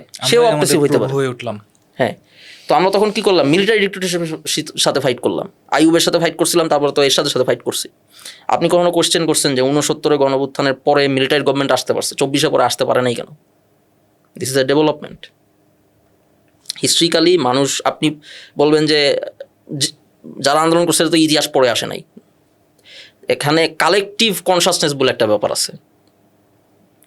মানে আপনার যাপনের মধ্য দিয়ে, আপনার জীবনের মধ্য দিয়ে আপনি সাবকনসাসলি জানেন, মানে জাতিটা জানে আসলে। এই কারণে 24 পরে আপনি মেনে নেন নাই, কারণ আপনি দেখছেন তো আগে, আপনি আইয়ুবরে দেখছেন, এরশাদরে দেখছেন, সো আপনি কিন্তু মেনে নেন নাই সেনা শাসন। বলা হয়েছে যে সরকার আসবে রাজপথ থেকে। এই পর্যন্ত কিন্তু আমাদের ছাত্র নেতৃত্বের ভূমিকাটা প্রোগ্রেসিভ ছিল, কারেক্ট ভূমিকা ছিল। তো এইটাই এখন যদি আপনি দেখেন, এখন অনিয়নের ওই কোরটা ছাড়া আর কিছু কিন্তু নাই, একদম কোর আছে। এই 24 মধ্য দিয়ে পুরো স্ট্রাকচারের যে একদম ভেতরে যেটা আনটাচ ছিল, এত নেকেডলি ওপেন হয়ে গেছে, এখন আর কোনো কিছুর পেছনে লুকানোর সুযোগ নাই তাদের। আগে তো বলতো ওই সাদা চামড়া সাহেব খারাপ ছিল, কিন্তু আমরা ভালো, বা পাকিস্তানিরা খারাপ ছিল, আমরা তো বাংলাদেশি, তুমিও বাংলাদেশি আমিও বাংলাদেশি, তাই না? ও তো শোষকের জায়গা থেকে বলতেছে, এটা ন্যাশনালিজম খাওয়ানোর চেষ্টা করতো। কিন্তু এখন তো তার আর কোনো আশ্রয় নাই, এখন এই আমলাতন্ত্র। আমি আরিফ সোহেল হঠাৎ করে আমলাতন্ত্রের বিরুদ্ধে বললাম 24 আইসা, why? Because history is flowing through us. তার মানে এই আমলাতন্ত্রকে চিরতরে ইরাডিকেট করার জন্য আরও মনে হয় 2-4টা এরকম রেভলিউশন লাগবে। আমার মনে হয় 2-4টা লাগবে, জাস্ট একটাই যথেষ্ট। বিকজ এই মুহূর্তে যেটা বললাম তার তো লুকানোর কিছু নেই, কোনো কিছু পিছনে ওপেন রাইট নাও। আপনি এখন রাস্তায় একটা নর্মাল জুলাই যোদ্ধা যে জুলাই আন্দোলন করছে তাকে জিজ্ঞেস করেন যে জুলাই কোন কাজটা আমরা করি নাই, যেটা তোমার করা হয় নাই, করা উচিত ছিল বলে তোমার মনে হয়, একটু মোটামুটি জানাশোনা, হ্যাঁ, সে আপনারে বলবে, সে কিন্তু তেমন কিছুই জানে না আসলে, এত পলিটিক্যাল থিওরি হিস্ট্রি কিছুই জানে না। সে আপনারে বলবে যে হুদাই আওয়ামী লীগের মন্ত্রী এমপির বাড়ি ভাঙতে গেছি, ভাঙা দরকার ছিল সচিবালয়। এই ছেলেটা নেক্সট রেভলিউশন সচিবালয় ভাঙতে চলে যাবে, তার ভিতরে এই বোধটা চলে আসছে। ইয়েস, সো আর একটাই দরকার আর কি। আচ্ছা, আশা করি। আচ্ছা, এরপরে যদি বলি, আপনারা গণঅভ্যুত্থানের পরে ইন্টারিম গভর্নমেন্ট ফর্ম করলেন, তো সেখানে আপনাদের 3জন ছাত্র উপদেষ্টা হিসেবে জয়েন করলেন। আপনার কি মনে হয় আজকে এই 1.5 বছর পরে এটা কি ব্যাড ডিসিশন ছিল?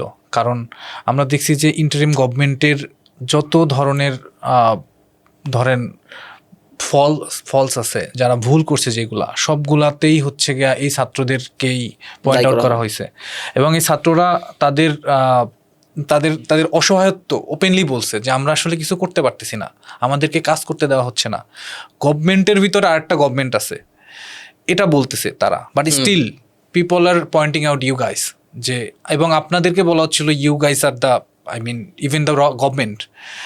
সো এই আপনাদের কি মনে হয় যে এই যে 3জন, ওনারা যদি না যাইতেন গভর্নমেন্টে, ওনারা যদি জাস্ট আপনাদের কাতারেই থাকতেন প্রেশার গ্রুপ হিসাবে, তাইলে আর আপনাদের কীভাবে পয়েন্ট আউট করা যেত না? তাইলে ডিরেক্টলি ওই গভর্নমেন্টকেই পয়েন্ট আউট করা যেত, who is responsible for that chair. So আপনার বিশ্লেষণটা কি এখানে? আমি ওই সময় যখন এই ডিসিশনগুলো হয় তখন আমি বলছিলাম যে আইদার আমরা সবাই যাব গভর্নমেন্টে অথবা কেউ যাব না। ওকে, অ্যাগেইন এটা তখন কেউ আসলে খুব গুরুত্বপূর্ণ কিছু মনেই করেনি। ওই সময় আমি আসলে খেয়াল করিনি। এখন যদি আমি যখন আমি রিওয়াইন্ড করি, আমার কাছে আমি বুঝতে পারি যে আমাকে ওই সময় একটা সাইড ক্যারেক্টার হিসেবে ভাবা হয়েছে। এর কারণ কি? আপনি ঢাকা বিশ্ববিদ্যালয়ের না, তাই? Most probably yes, it was one of my question, যে ঢাকা বিশ্ববিদ্যালয় ভাই ব্রাদার, এটা একটা সিন্ডিকেট, স্ট্রং সিন্ডিকেট। এবং ঢাকা বিশ্ববিদ্যালয়ের বাইরে যারা আছেন তাদের একটা বিশাল বড় স্টেক আছে, যেমন প্রাইভেট বিশ্ববিদ্যালয়, তাদের তো অনেক বড় একটা আক্ষেপের জায়গা। কারণ মানে অ্যাজ এ ইনস্টিটিউট বাংলাদেশের যে কোনো বড় বা পলিটিক্যাল চেঞ্জে এটা তাদের সব থেকে বড় আন্দোলন ছিল, রাইট, প্রাইভেট বিশ্ববিদ্যালয়ের। কিন্তু ইট ওয়াজ নেভার বিন অ্যাকনলেজড। পাওয়ার বা মানে পার্টিজান জায়গা থেকে এটা কখনো অ্যাকনোলেজই করা হয় নাই যে প্রাইভেট বিশ্ববিদ্যালয়ের এত বড় একটা এফোর্ট, ইভেন আন্দোলনের মোড় ঘুরাই দেওয়ার মতো এফোর্ট প্রাইভেট বিশ্ববিদ্যালয়ের। এবং আপনি একজন জাহাঙ্গীরনগর বিশ্ববিদ্যালয় হওয়ার কারণেও আপনি যেটা বললেন, you have been considered as a side character. So এই যে সিন্ডিকেটটা, এই কোরামটা কি হচ্ছে গিয়ে আলটিমেটলি আমাদের এই যে অভ্যুত্থানটা মানুষের জনগণের আকাঙ্ক্ষা পূরণ করতে পারলো না, তার পথে আরেকটা বড় বাধা হয়ে গেল কিনা? ঢাকা বিশ্ববিদ্যালয়ে আমি যতদিন রাজনীতি করেছি আর কি, মানে আমি যতদিন সেন্ট্রালে রাজনীতি করেছি জাতীয় পর্যায়ে, বৈষম্যবিরোধী ছাত্র আন্দোলনের সেক্রেটারি যখন আমি পরবর্তীতে হলাম ন্যাশনাল কেন্দ্রীয় কমিটির লেভেলে, কেন্দ্রীয় কমিটির, ঢাকা ইউনিভার্সিটিতে অসংখ্য আমি ছেলে মেয়ের সাক্ষাৎ পেয়েছি যারা প্রচণ্ড বিপ্লবী, পরিবর্তন চান, যাদের মধ্যে আমি কোনো প্রকার আজাইরা ইনস্টিটিউশনাল প্রাইড দেখি নাই রাইট কখনো। বাট দ্য থিং ইজ, কোনো না কোনোভাবে যখন ক্ষমতার চেয়ারের আশেপাশে বিষয়গুলো আমরা ফাংশন করতে দেখি, ওখানে আবার কেন জানি এটা ফাংশন করে, এটা আমি জানি না। মানে অনেকে বলতে পারে যে ঢাবি মানে এরকম, এটা সত্য না, এটা আমি নিজে দেখছি, রাইট, এটা সত্য না। বাট যখন ক্ষমতার আশেপাশে ফাংশন করে, আসলেই সেখানে দেয়ার ইজ আ ঢাবি সিন্ডিকেট, এটা ট্রু। এবং আমি এটা ঢাবি সিন্ডিকেটের থেকেও আমি এটাকে ক্লাস কোয়েশ্চেন দিয়ে দেখব। ওকে, কারণ হচ্ছে আপনি যদি আমাদের এলিট ক্লাসের মেকিং দেখেন, এলিট ক্লাস তো আসলে ইভেন শাসন করার প্যারাটাও নিতে চায় না। তারা টাকা পয়সা দিবে, তারা ডিপ স্টেট হিসেবে ফাংশন করবে, রাইট। শাসন করার প্যারাটা নিবে হচ্ছে আপার মিডল ক্লাস সর্বোচ্চ গেলে। এবং এদের একটা বড় অংশই পাস্ট ডেকেডগুলোতে ঢাকা ইউনিভার্সিটি থেকে আসছে, অ্যালামনাই এরা, right. So they form the core of this elite establishment. হ্যাঁ, ওই অ্যালামনাইদের থেকেই ওই সিলসিলাটা। আমি মনে করি ক্লাস কোশ্চেনের থেকে এটা জাস্ট হচ্ছে ইনস্টিটিউশনাল ঢাকা ইউনিভার্সিটি না, এটা অন্য কোথাও শিফট করতে পারে ঐতিহাসিকভাবে, কিন্তু এটাই হচ্ছে বিষয়। এবং আমাদের বিপ্লব সফল না হওয়ার অন্যতম একটা রিজন, সবচেয়ে বড় রিজনগুলোর মধ্যে একটা, অন্তর্বর্তীকালীন সরকারের উপদেষ্টাদের স্কুল ফ্রেন্ড অনেক বড় বড় আওয়ামী লীগ নেতা। আপনার মনে হতে পারে এটা আমি কি বললাম, না এটা প্র্যাকটিক্যাল, তো এটা অবশ্যই practical. School friend Awami League নেতা, হ্যাঁ, এইটা অন্যতম রিজন কোনো ট্রান্সফরমেশনাল চেঞ্জ না হওয়ার। ক্লাস কোয়েশ্চেন, এটা তো একই ভাই রদাত্ত, একসাথে আড্ডা দিত তো এরা, same class question is very important. শ্রেণী প্রশ্ন, এরা তো বামরা হচ্ছে গিয়ে উল্টাপাল্টা থিওরি দিয়ে, যারা অ্যাকচুয়ালি বাম না, উল্টাপাল্টা থিওরি দিয়ে মানে জনগণ বুঝে না, জনগণের সাথে ডিসকানেক্টেড, এই জিনিসটা তারা কখনো ঠিকভাবে ক্লিয়ার করতে পারে নাই।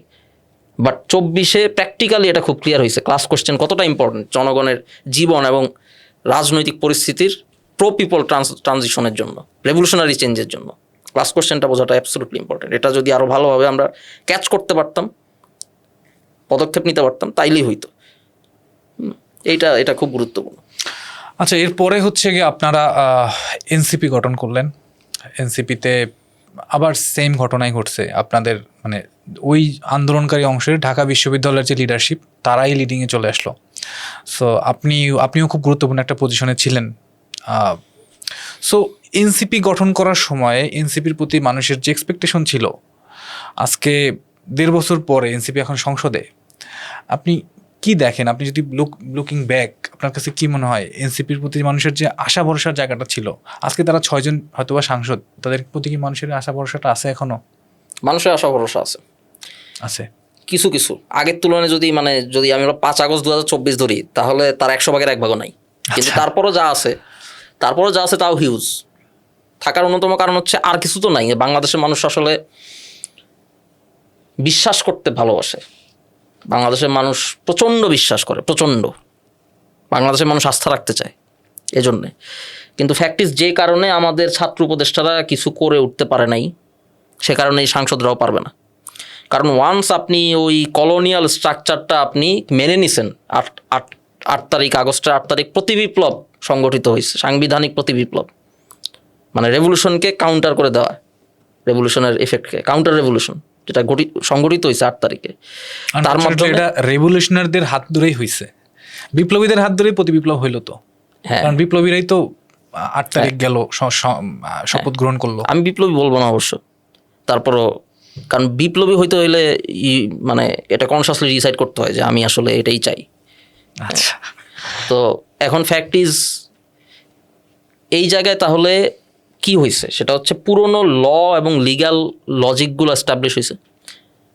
তা আসিফ বলতেছে যে বিপ্লব নিয়ম মেনে হয় নাই, আমি ব্যবস্থা নিব। ও তো নিতে পারবে না, কারণ দেয়ার আর রুলস অ্যান্ড রেগুলেশন।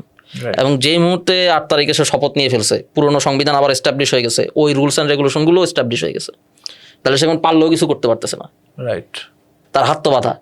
পুরো রেগুলেশনই সাজানো এভাবে যে ওরা চুরি করে, তুই পারলে তুইও কর, সমস্যা নাই, কিন্তু তুই ভালো কাজ করবি এটা পসিবল না।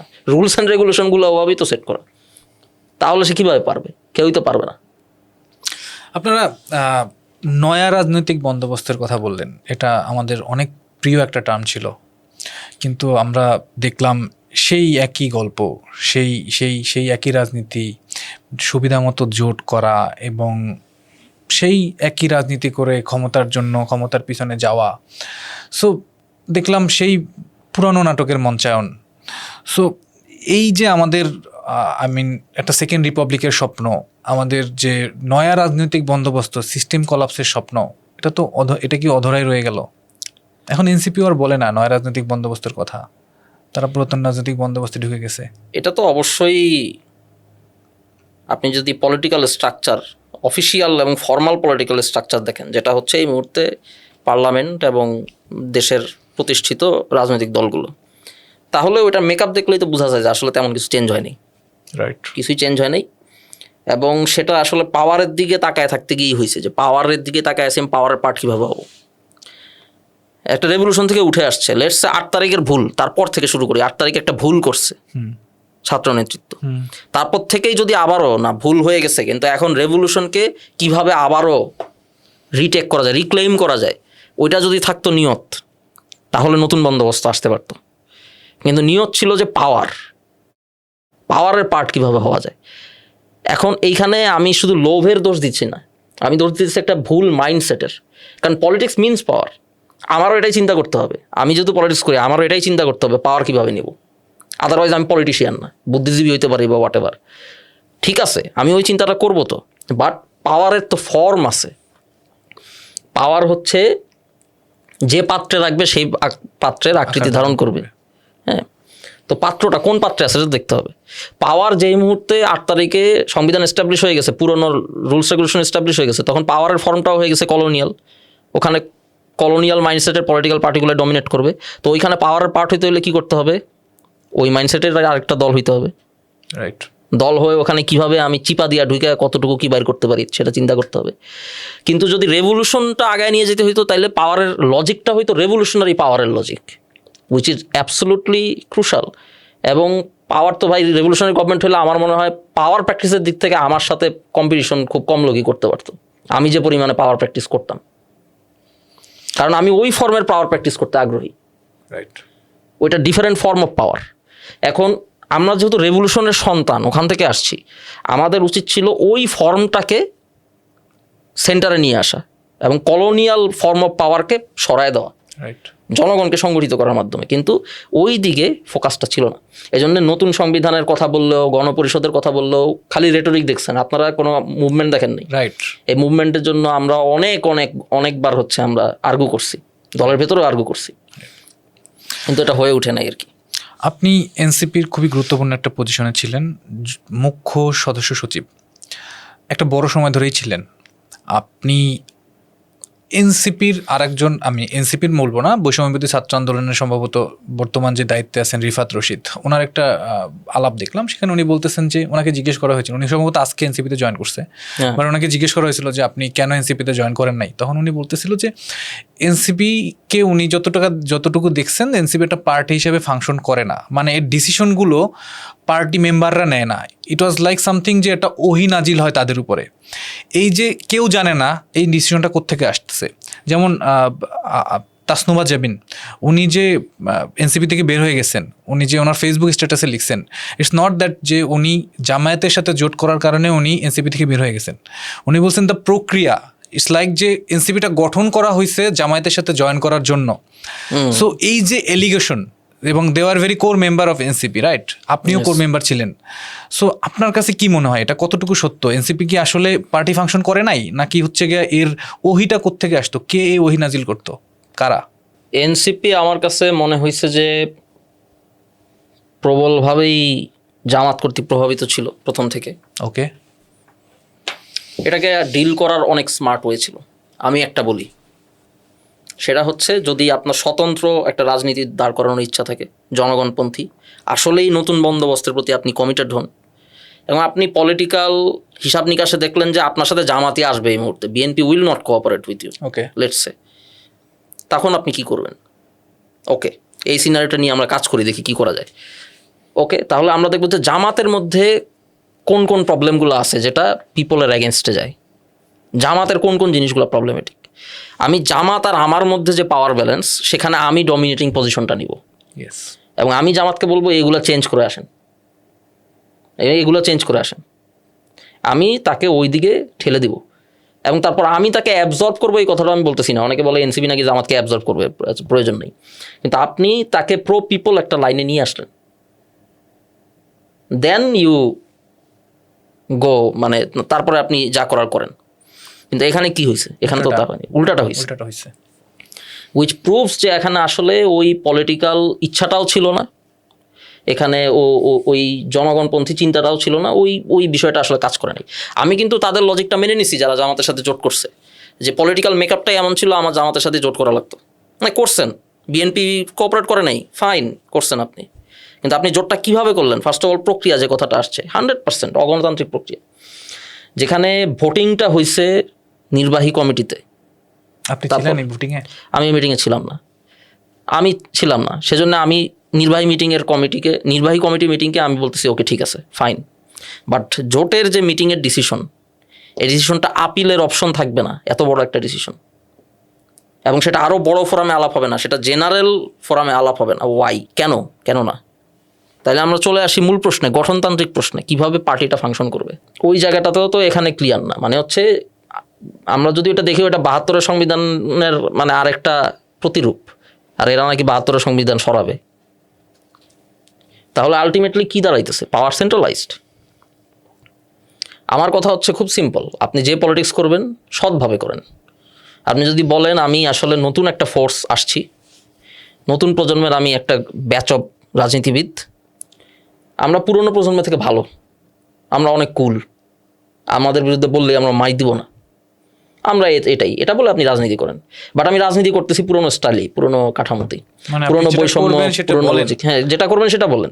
আপনি বিপ্লব বলেন, আপনি 72 সংবিধান নাকি উড়াই দিবেন, আপনার নিজের সংগঠনই 72 সংবিধান, এসব ফাত্রামি না করাটা বেটার আর কি, এটা আমার বক্তব্য। তাহলে তো আনফর্চুনেট টু সে যে এটা আসলে হাসিনার যে বয়ান, যে এই যে তার বিরুদ্ধে যে আন্দোলনটা করছে সেটা গণ আন্দোলন ছিল না, এটা ছিল একটা জঙ্গিদের আন্দোলন, এবং এটা মোস্টলি করছে স্বাধীনতা বিরোধী শক্তি, এবং সে পয়েন্ট আউট করতে চায় জামায়াতের দিকে বা এই ধরনের ইসলামিস্ট ফান্ডামেন্টালিস্টদের দিকে। সো মানে বিষয়টা যদি এরকম হয় যে আলটিমেটলি ওই যে তাদের প্যাট্রোনাইজেশনে যদি চলতে হয়, তাহলে তো হাসিনার বয়ানটাকে কদাচিৎ সত্য বলা যায়, তার বয়ানটাকে সত্য বলে নিতেই হয়, কিছু করার নাই তো। হ্যাঁ, এটা ঐতিহাসিকভাবে আমরা এখন বুঝতেছি কিনা আমি জানি না, কিন্তু 10 বছর পরে আপনি যে আর্গুমেন্টটা বললেন, এটা যে কত শক্তিশালী আর্গুমেন্ট হয়ে আবির্ভূত হবে এটা বুঝতেছে না আসলে। কারণ ডটগুলো কানেক্ট করবে। হ্যাঁ, এটা হইছে, ওকে দেখো, তারপরে যত কথাই বলুক সে কিন্তু যে জোটটা করছে তার সাথে। হ্যাঁ, তারপরে মানে এখন যেটা বলা হচ্ছে, জামায়াত যাদের সাথে রাজনীতি করছে তার তৃণমূলটা কিন্তু সে দখল করে নিছে। এনসিপির কিন্তু তৃণমূল নাই, এনসিপি জামায়াতের ম্যান পাওয়ার দিয়ে চলে।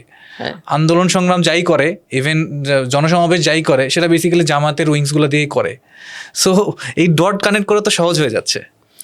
এক্স্যাক্টলি। আমার জায়গা থেকে আমি যতটুকু পারি এই ন্যারেটিভকে ড্যামেজ দেওয়ার হিস্ট্রিক্যাল কনটেক্সটটা ক্রিয়েট করার চেষ্টা করছি। ডিবি অফিসে তো 7 জন ছিল, আসলে 6 জন না, 7 জনের মতো অন্তত একজন যে আসলে এই জোটে যায় নাই। সো আপনি কি ওইটুকু আর্গু হয়তো আমার উপর দিয়ে করা যাবে, বা যাতে করা যায় এটা আমি দোয়া করি আর কি। আপনি যে এনসিপি থেকে বের হয়ে আসলেন, এটা কি সোললি শুধুমাত্র জামায়াতের সাথে যোগদান করার কারণে, নাকি অন্য কারণ? আপনার ফেসবুক স্ট্যাটাসে আপনি লিখছেন যে নতুন রাজনৈতিক বন্দোবস্তের কথা বলে সেই পুরাতন রাজনীতি যদি আমরা করি সেই জায়গাতে আমি থাকতে চাই না। আপনি বেসিক্যালি জামায়াতকে মানে পয়েন্ট আউট করতেছেন না, আপনি পুরাতন রাজনীতিকে পয়েন্ট আউট করতেছেন, ওই সিস্টেমকে পয়েন্ট আউট করতেছেন। সো এখানে যদি এমন হইতো এনসিপি যদি জামায়াতে না যাইতো, যদি যে এনসিপি বিএনপির সাথে জোট করতো বা আর একটা দলের সাথে জোট করতো, আপনি কি স্টিল এনসিপিতে থাকতেন? কারণ ওইটাও তো পুরাতন রাজনৈতিক। বিএনপির সাথে জোট করলে আমি এনসিপিতে থাকতাম না। ওকে, বিএনপির সাথে জোট করলে আমি এনসিপিতে থাকতাম না, বিকজ হচ্ছে গিয়ে আলটিমেটলি আপনি বড় দলগুলো তখন যেই লজিকে ঢুকে গেছে, পাওয়ারের লজিকে, সেটা অপ্রেসিভ, সেটা কলোনিয়াল, সেটা NT-24, সেটা NT-24, সেটা আমাদের শহীদদের রক্তের যে যে আকাঙ্ক্ষা, তারা যে কারণে রক্ত দিচ্ছেন, যারা যে কারণে আত্মত্যাগ করছেন, সেই আকাঙ্ক্ষার বিপরীত। এখন সেটা বিএনপির সাথে গেলে একভাবে ফাংশন করতো, জামাতের সাথে আরেকভাবে ফাংশন করতেছে, কিন্তু আলটিমেটলি ইন এসেন্স একই থাকতো।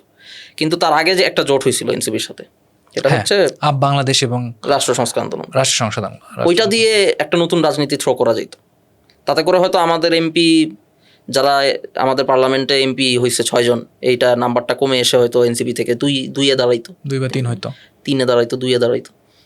সো হোয়াট, রাজনীতি করে রাজনীতি তৈরি করতে হবে, এটাই হচ্ছে বিষয়। রাইট।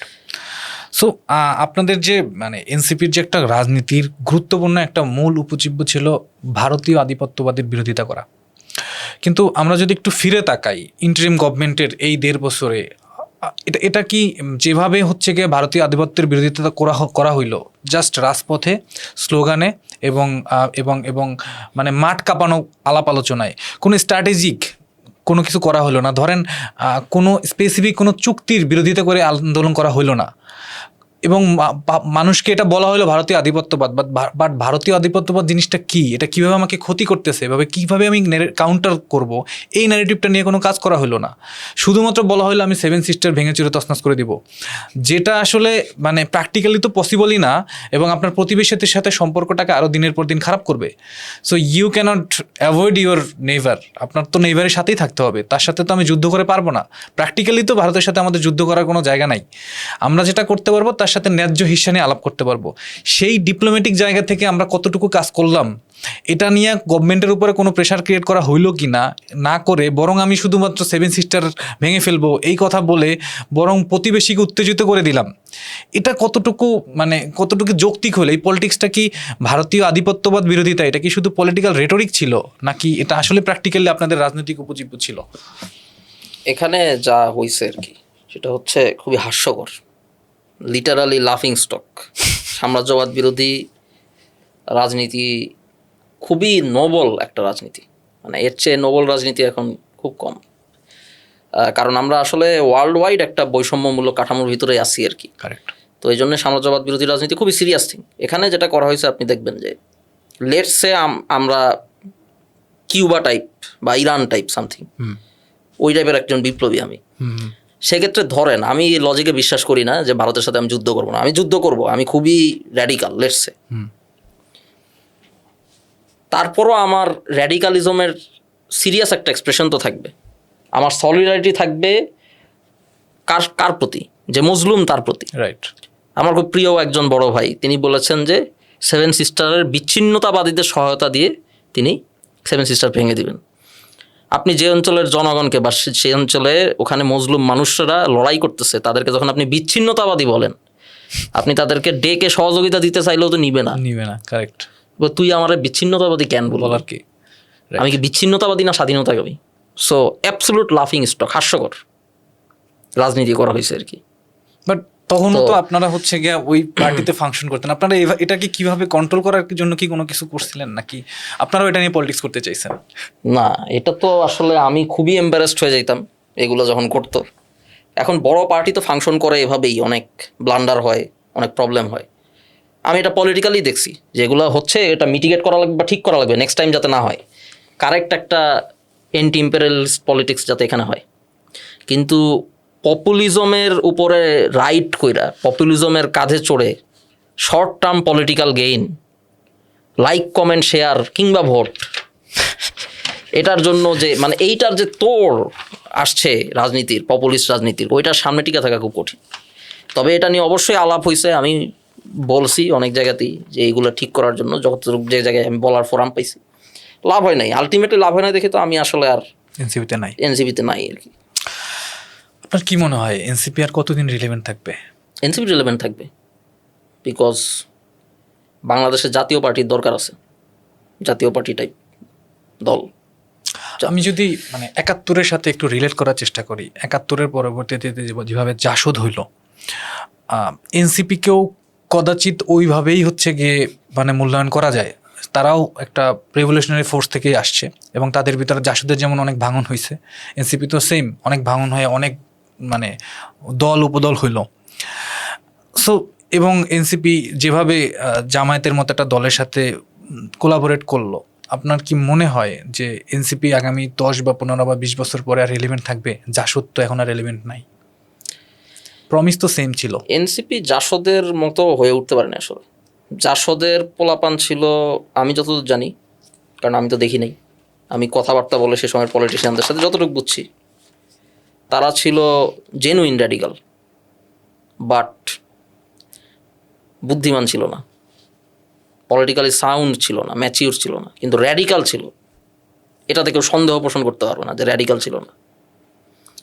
এরা তো রেভলিউশনারি না, এটা তো র্যাডিক্যাল না, এদের মধ্যে তো র্যাডিক্যালিজম নাই, সুবিধাবাদিতা আছে একটা বড় পোর্শনের। সো ইভেন জাসদও না আর কি। কিন্তু যাদের মধ্যে ছিল র্যাডিক্যালিজম, তারা অনেকেও আসলে এটা নেতৃত্বের মধ্যেও আছে। সবাই একদম নষ্ট, এই ধরনের কোনো মন্তব্য আমি করতেছি না, কিন্তু কিন্তু আমি বলতেছি এটা বোঝার ব্যাপার যে পুরো পলিটিক্সটা এমন একটা দিকে চলে গেছে যে তারা এই রাজনীতির মধ্যে ট্র্যাপড হয়ে গেছেন, এটাই তাদের করে যেতে হবে, এরকম একটা সিচুয়েশন আর কি। এখন রেলেভেন্ট থাকবে কারণ বাংলাদেশের পলিটিক্যাল সিনারিওতে এরকম একটা পার্টির তো দরকার, বা সবসময় দরকার ছিল, যারা বড় পার্টিগুলোর একটা সাপোর্টিং বেস হিসেবে কাজ করবে। আগে ছিল ল্যাডার হিসেবে কাজ করবে, ল্যাডার হিসেবে কাজ করবে। আগে জামাত ছিল বিএনপির জন্য, বামপন্থীরা ছিল আওয়ামী লীগের জন্য একটা অংশ। তো এরকম একটা ল্যাডার এনসিপি হবে, এবং এনসিপি যেহেতু পার্লামেন্ট বেসড হয়ে গেছে, পার্লামেন্টে সে পা ফেলে দিছে, সেখানে শিকড় গেড়ে ফেলছে, সে রেলেভেন্ট থাকবে, সে আলোচনায় থাকবে সবসময়।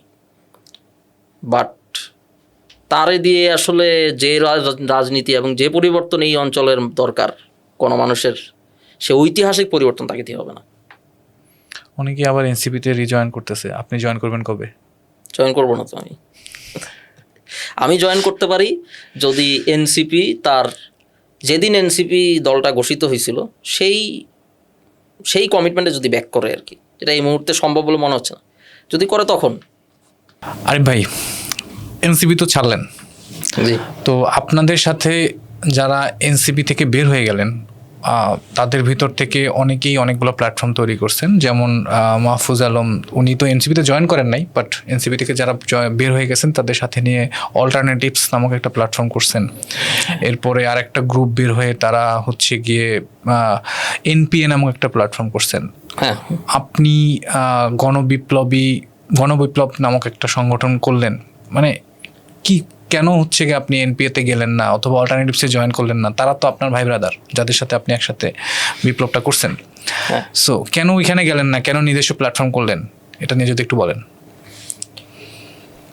প্রথমত যখন এনসিপি থেকে বের হওয়ার পরে আমি এবং আমার যে সকল কমরেড আমরা একসাথে বের হয়েছি, বা আমার সাথে যাদের যোগাযোগ ছিল, যারা আমার উপর আস্থা রেখেছেন এবং যাদের উপরে আমি আস্থা রেখেছি, আমরা ভাবলাম যে আগে এটা ক্লিয়ার হওয়া দরকার যে কোন রাজনীতিটা করতে গিয়ে এনসিপির মধ্যে আমরা পাই নাই, এটা ক্লিয়ারলি ডিফাইন করা দরকার। ওকে, আমি ইতিমধ্যে বলেছি যে হাসিনাকে যে একটা রেভলিউশনের মাধ্যমে চালাইতে হবে, এটা আমি ব্যক্তিগতভাবে এবং আমার সাথে আমার সবচেয়ে পুরনো কমরেড যারা, আমরা এটা 2017 সাল থেকে জানতাম যে এটাই করতে হবে আসলে। সো আমরা আসলে রেভলিউশনারি পলিটিক্সই করছি, তবে অফকোর্স রেভলিউশনারি হিসেবে ভালো না, তাহলে তো সাকসেস হইতে পারতাম। হ্যাঁ, ফেইলিওর হয়েছে আর কি, আস্তে আস্তে ভালো হচ্ছি, কুইক উইন ছিল। তো এইখানে যে বিষয়টা সেটা হচ্ছে আমরা ডিসাইড করলাম যে আগে পরিষ্কার হওয়া দরকার যে কী রাজনীতি আমরা করতে চাই, জাস্ট স্টেটমেন্ট না যে আমরা সিস্টেম চেঞ্জ করে ফেলবো, একদম ডিটেইলে এটা ক্লিয়ার করা দরকার। সে সময় প্রায় 1.5 মাস সময় লাগায় আমরা একটা ম্যানিফেস্টো লিখছি, যেটা হচ্ছে গণতান্ত্রিক বিপ্লবীদের ইশতেহার। ডেমোক্রেটিক রেভলিউশনারিদের ম্যানিফেস্টো আর কি, ম্যানিফেস্টো অফ ডেমোক্রেটিক রেভলিউশনারিজ। কারণ আমরা তো আসলে ওই অর্থে সোভিয়েত সমাজতন্ত্র টাইপের কিছু আনতে চাচ্ছি না, আমরা ইসলামপন্থী রেভলিউশনও করতে চাচ্ছি না ওই অর্থে। তাহলে আমরা কি করতে চাচ্ছি? এখানে একটা গণতান্ত্রিক রূপান্তর। এখন অনেকেই আর্গু করবে পার্লামেন্ট আছে, একটা ইলেকশন হয়েছে, আপনি আবার বিপ্লব করবেন গণতান্ত্রিক রূপান্তরের জন্য, বিপ্লব আর গণতন্ত্র এগুলো তো সাংঘর্ষিক ইত্যাদি অনেক কোশ্চেন চলে আসে। তো আমাদের ম্যানিফেস্টোতে সবগুলা কোশ্চেন ডিল করা আছে ওকে, যে অ্যাকচুয়ালি বাংলাদেশ কোনো গণতান্ত্রিক রাষ্ট্র না, কারণ পার্লামেন্ট এবং নির্বাচন ইজ নট ইকুয়াল টু গণতন্ত্র। মধ্যযুগে পোলিশ লিথুয়ানিয়ান স্টেট একটা মধ্যযুগীয় রাজ্য ছিল, সেখানে সব জমিদাররা একসাথে হইয়া ডায়েট নামে একটা পার্লামেন্ট টাইপের বডি তৈরি করতো, তারপর তারা রাজা ইলেক্ট করতো আর কি, রাজাকে তারা নির্ধারণ করতো। এটাও তো একটা ইলেকশন হচ্ছে, এখানেও একটা পার্লামেন্ট আছে, কিন্তু এটা শুধু জমিদারদের।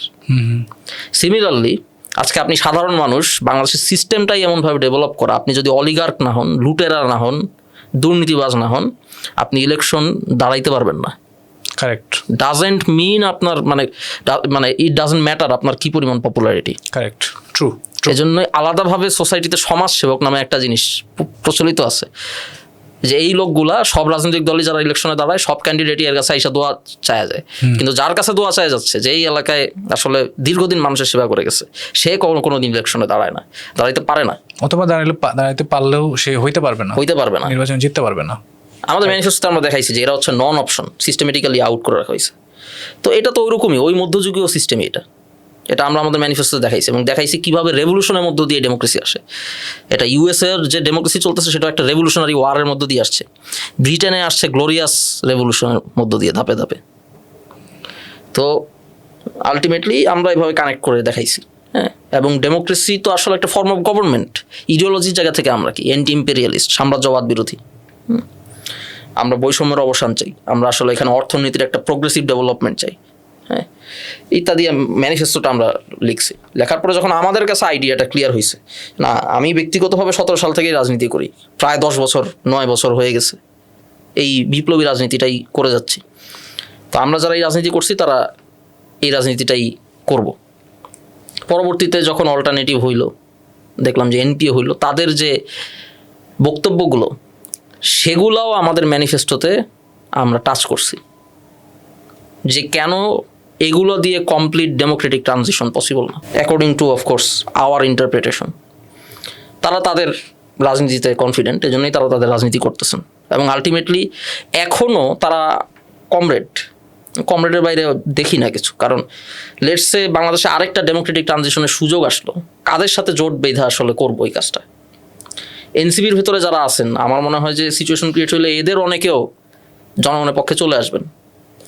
এনসিপির তো একটা ট্র্যাজিক পরিণতি হয়েছে, সে ঢুকতে ঢুকতে ঢুকতে ঢুকতে র্যাবিট হোলের ভিতরে এমনভাবে ঢুকে গেছে এখন আর এসকেপ করতে পারতেছে না। এনসিপিতে প্রচুর বিপ্লবী লোক আছে, কিন্তু রাজনীতির ওখানে চলে গেছে যে ওই সঠিক রাজনীতিটা করতে পারতেছে না আর কি, প্যাচে পড়ে গেছে, মাইনকার চিপে পড়ে গেছে পুরান ঢাকায় ভাষায় আর কি। কিন্তু ফ্যাক্ট হচ্ছে এরা তো সবাই কমরেড অথবা সম্ভাব্য comrade of course, but the thing is আমরা ম্যানিফেস্টোতে ক্রিটিক করছি যতগুলো পলিটিক্যাল আইডিয়া এই মুহূর্তে এক্সিস্ট করে। এটা খুব একটা সামনে আসে নাই, বিকজ এখনকার দিনে আসলে ম্যানিফেস্টো বা লেখা সামনে আনাটা একটু কঠিন। এটা হয়তো ডিজিটাল প্ল্যাটফর্মে আমাদেরকে আনতে হবে। 65 পেজের একটা ডকুমেন্ট, বড় আছে, বাট আমরা ভেঙে ভেঙে ওইখানে এই রাজনীতিটা দেখাইছি, ডেমোক্রেটিক রেভলিউশনের রাজনীতিটা আসলে কি এবং কীভাবে আমরা করতে চাই। তো মূলত এই ইডিওলজিক্যাল জায়গাতেই পার্থক্য। তো আমরা আসলে কারেন্ট স্ট্রাকচারটার সাথে একটু সংস্কার, একটু কোহ্যাবিটেশন আমরা একদমই বিশ্বাস করি না। বিকজ সংস্কার কেন ফেল করে এইটা প্রমাণ হয়ে গেছে 24-এ। সংস্কারের আইডিয়াটা কি? সংস্কারের আইডিয়া হচ্ছে আপনার বাড়িটা একটু একটু ভাঙা, আপনি ওগুলো মেরামত করে টিকে রাখবেন। এখন ফ্যাক্ট ইজ রাষ্ট্রে এটার মিনিং দাঁড়ায় আপনার পুলিশ অত্যাচারী, আপনার অ্যাডমিনিস্ট্রেশন দুর্নীতিবাজ, এগুলো আপনি ঠিক করবেন, স্টেটটা ঠিক করবেন। আপনার ল মেকিং, আপনার বিচার ব্যবস্থা অকার্যকর, ঠিক করবেন। এগুলো ঠিক করতে তো আপনি হুট করে পারবেন না, ঠিক করতে গেলে একটা ফাইট হবে, একটা কনফ্রন্টেশন হবে, যেটা 24-এ হয়েছিল। রাইট। কনফ্রন্টেশনের পরে আপনি উইন করলেন, এখন আপনি সংস্কার করবেন। আপনি তাদেরকে রেখে দিলেন, কারণ আপনি তো নতুন কিছু তৈরি করবেন না, সংস্কার করবেন, রাইট। তাদেরকে বললেন যে এইবার তোরা নিজেরা চেঞ্জ হ, সংস্কৃত হ তোরা। এখন বিষয় হচ্ছে যার সাথে যুদ্ধ করলেন আপনি, যে আপনাকে গুলি করলো, তাকে আপনি বলতেছেন তুই নিজে ঠিক হ, সে ঠিক হয়ে যাবে। এই জন্য সংস্কারের লজিকটা হচ্ছে ইমপ্র্যাকটিক্যাল। কারেক্ট। পুলিশ কেন সংস্কার হয়নি? কারণ যে পুলিশ গুলি করছে আমার উপরে, যেই police force as a force এতগুলা লোককে গুলি করে মেরে ফেললো, সেই ফোর্সটা তো ডিসব্যান্ড করে দেওয়া দরকার ছিল, ভেঙে দেওয়া হলো এই পুলিশ ফোর্স। এক্সেপ্ট অল্প কিছু অফিসার, কনস্টেবল সহ যারা জনগণের পক্ষে ছিল, এরাই আমাদের নতুন পুলিশ ফোর্সের মেরুদণ্ডটা তৈরি করতো। আমরা নতুন করে তৈরি করব, দ্যাট মেক সেন্স, লজিক্যাল। যে গুলি করছে আপনি এই থানা থেকে ওই থানায় বদলি করে দিলেন, তারপর বললেন যে তোদের কিন্তু সংস্কার হবে। ঠিক আছে, বল তো কিভাবে করব সংস্কার, সে আপনাকে সংস্কার করতে দিবে? যেখানে রিকনস্ট্রাকশন দরকার ছিল, হ্যাঁ, সেটা না করে আমরা জাস্ট মেরামতের দিকে নজর দিলাম। এক্স্যাক্টলি। তো আলটিমেটলি এই আপনি একটা রিপাবলিক বানায় ফেলছেন, আপনার স্টেটটা already democratic, but democracy perfect না, জনগণ এখনও অনেক জায়গায় অনেক প্রবলেম ফেস করতেছে, then you go for reform. কিন্তু আপনি তো আসলে ডেমোক্রেটিক স্টেট কোনোদিন পানি নাই। Your state is the British colonial state still. Right. তাহলে আপনি সেকেন্ড রিপাবলিক এই জন্য ভুল। সেকেন্ড রিপাবলিক আইডিয়াটা যখন পিচ করা হয়, এটা ইন্টারনাল ফোরামে আমি বিরোধিতা করছিলাম, দিস টার্ম ইজ মানে রং। কারণ ফার্স্ট রিপাবলিক বলে এখানে কিছু হয় নাই, এখানে রিপাবলিক প্রজেক্ট হয়েছে। যেমন 47-এ মুসলিম লীগের ইয়াং লিডার্স আবুল হাশিম, মাওলানা ভাসানী, এরা একটা রিপাবলিক তৈরি করার প্রজেক্ট হাতে নিয়েছিল, ফেইল। 71-এ একটা জেনারেশন একটা রিপাবলিক তৈরি করার প্রজেক্ট হাতে নিয়েছিল, ফেইল। তো প্রজেক্ট আকারে ছিল, বাট রিপাবলিক তো আপনি এগুলো ফেল করার কারণেই তো রিপাবলিক কখনো হয় নাই এখানে। রিপাবলিক করতে হইলে আপনার 1858-এর রানী ভিক্টোরিয়ার ওই যে সনদ, ওই যে সংবিধানটা, যেটার সিলসিলা হচ্ছে 1956, 1972 সংবিধান, যেটা এখনো আছে, টোটালটা আপনার ফালা দিতে হবে, কলোনিয়াল বুলশিট বইলা ফালা দিতে হবে। আচ্ছা, আপনি তো, আমি যেটা বুঝতে পারলাম যে আপনি সেই রেভলিউশনারি পলিটিক্সের কথাই বলতেছেন। একটু অ্যাড করি এখানে। হ্যাঁ, সেটা হচ্ছে 24-এর পরে যখন বিপ্লব, নতুন সংবিধান, নতুন রাষ্ট্র, এই কথাগুলো আইদার ধান্দাবাজরা বলা শুরু করলো, অথবা মানে এগুলো বেকুবের মতো ইউজ করা শুরু হইলো, তখন র্যাডিকালিজমের প্রতি একটা বিতৃষ্ণা তৈরি হইলো মানুষের, স্বাভাবিক, যে এরা কি করতেছে উল্টাপাল্টা বলে। তো একদিকে উল্টাপাল্টা ধরনের র্যাডিকালিজমের রেটোরিক, আসলে তো র্যাডিকাল না, এন্টি ইম্পেরিয়ালিস্ট রেটোরিক, আসলে তো এন্টি ইম্পেরিয়ালিস্ট না। আবার আরেকদিকে সেটার প্রতি বিতৃষ্ণা থেকে একটা একটু মডারেট, হ্যাঁ, একটু সিভিলাইজড লেটস সে পলিটিক্স, এই একটা বাইনারি ক্রিয়েট হয়েছে pro-24 পলিটিশিয়ানদের মধ্যে। তো এনসিপি বা এরা হচ্ছে শব্দগুলো ইউজ করে, বিপ্লব আবারও হবে, গণঅভ্যুত্থান। অন্যরা একটু না, আমরা একটু সোশ্যাল ডেমোক্রেসির দিকে যাই একটু, কিন্তু এই দুইটাই তো রং। যেটা দরকার ছিল সেটা হচ্ছে কারেক্ট র্যাডিকালিজম, ট্রু এন্টি ইম্পেরিয়ালিজম। র্যাডিকালিজমই লাগবে, কারণ কিছু চেঞ্জ হয় নাই, বাট ট্রু র্যাডিকালিজম লাগবে। তো ওই রাজনীতিটাই হচ্ছে আমাদের রাজনীতি, ডেমোক্রেটিক রাজনীতি। কিন্তু একটা আনডেমোক্রেটিক সোসাইটি এবং স্টেটে ডেমোক্রেসি ইজ র্যাডিকাল, এটা বুঝতে পারতে হবে আর কি। যে বলে যে ডেমোক্রেসি মানে হচ্ছে গিয়ে ভদ্র, সে আসলে ধান্দাবাজ, এবং সে ডেমোক্রেসি যাতে না আসে ওইটাই এনশিওর করতে চাইতেছে। কিন্তু ডেমোক্রেটিক পলিটিক্স করার জন্য বাংলাদেশের যে জনগণ, আপনি কি ট্রুলি ফিল করেন বাংলাদেশ জনগণ রেডি একটা প্রপার ডেমোক্রেটিক প্র্যাকটিসের জন্য?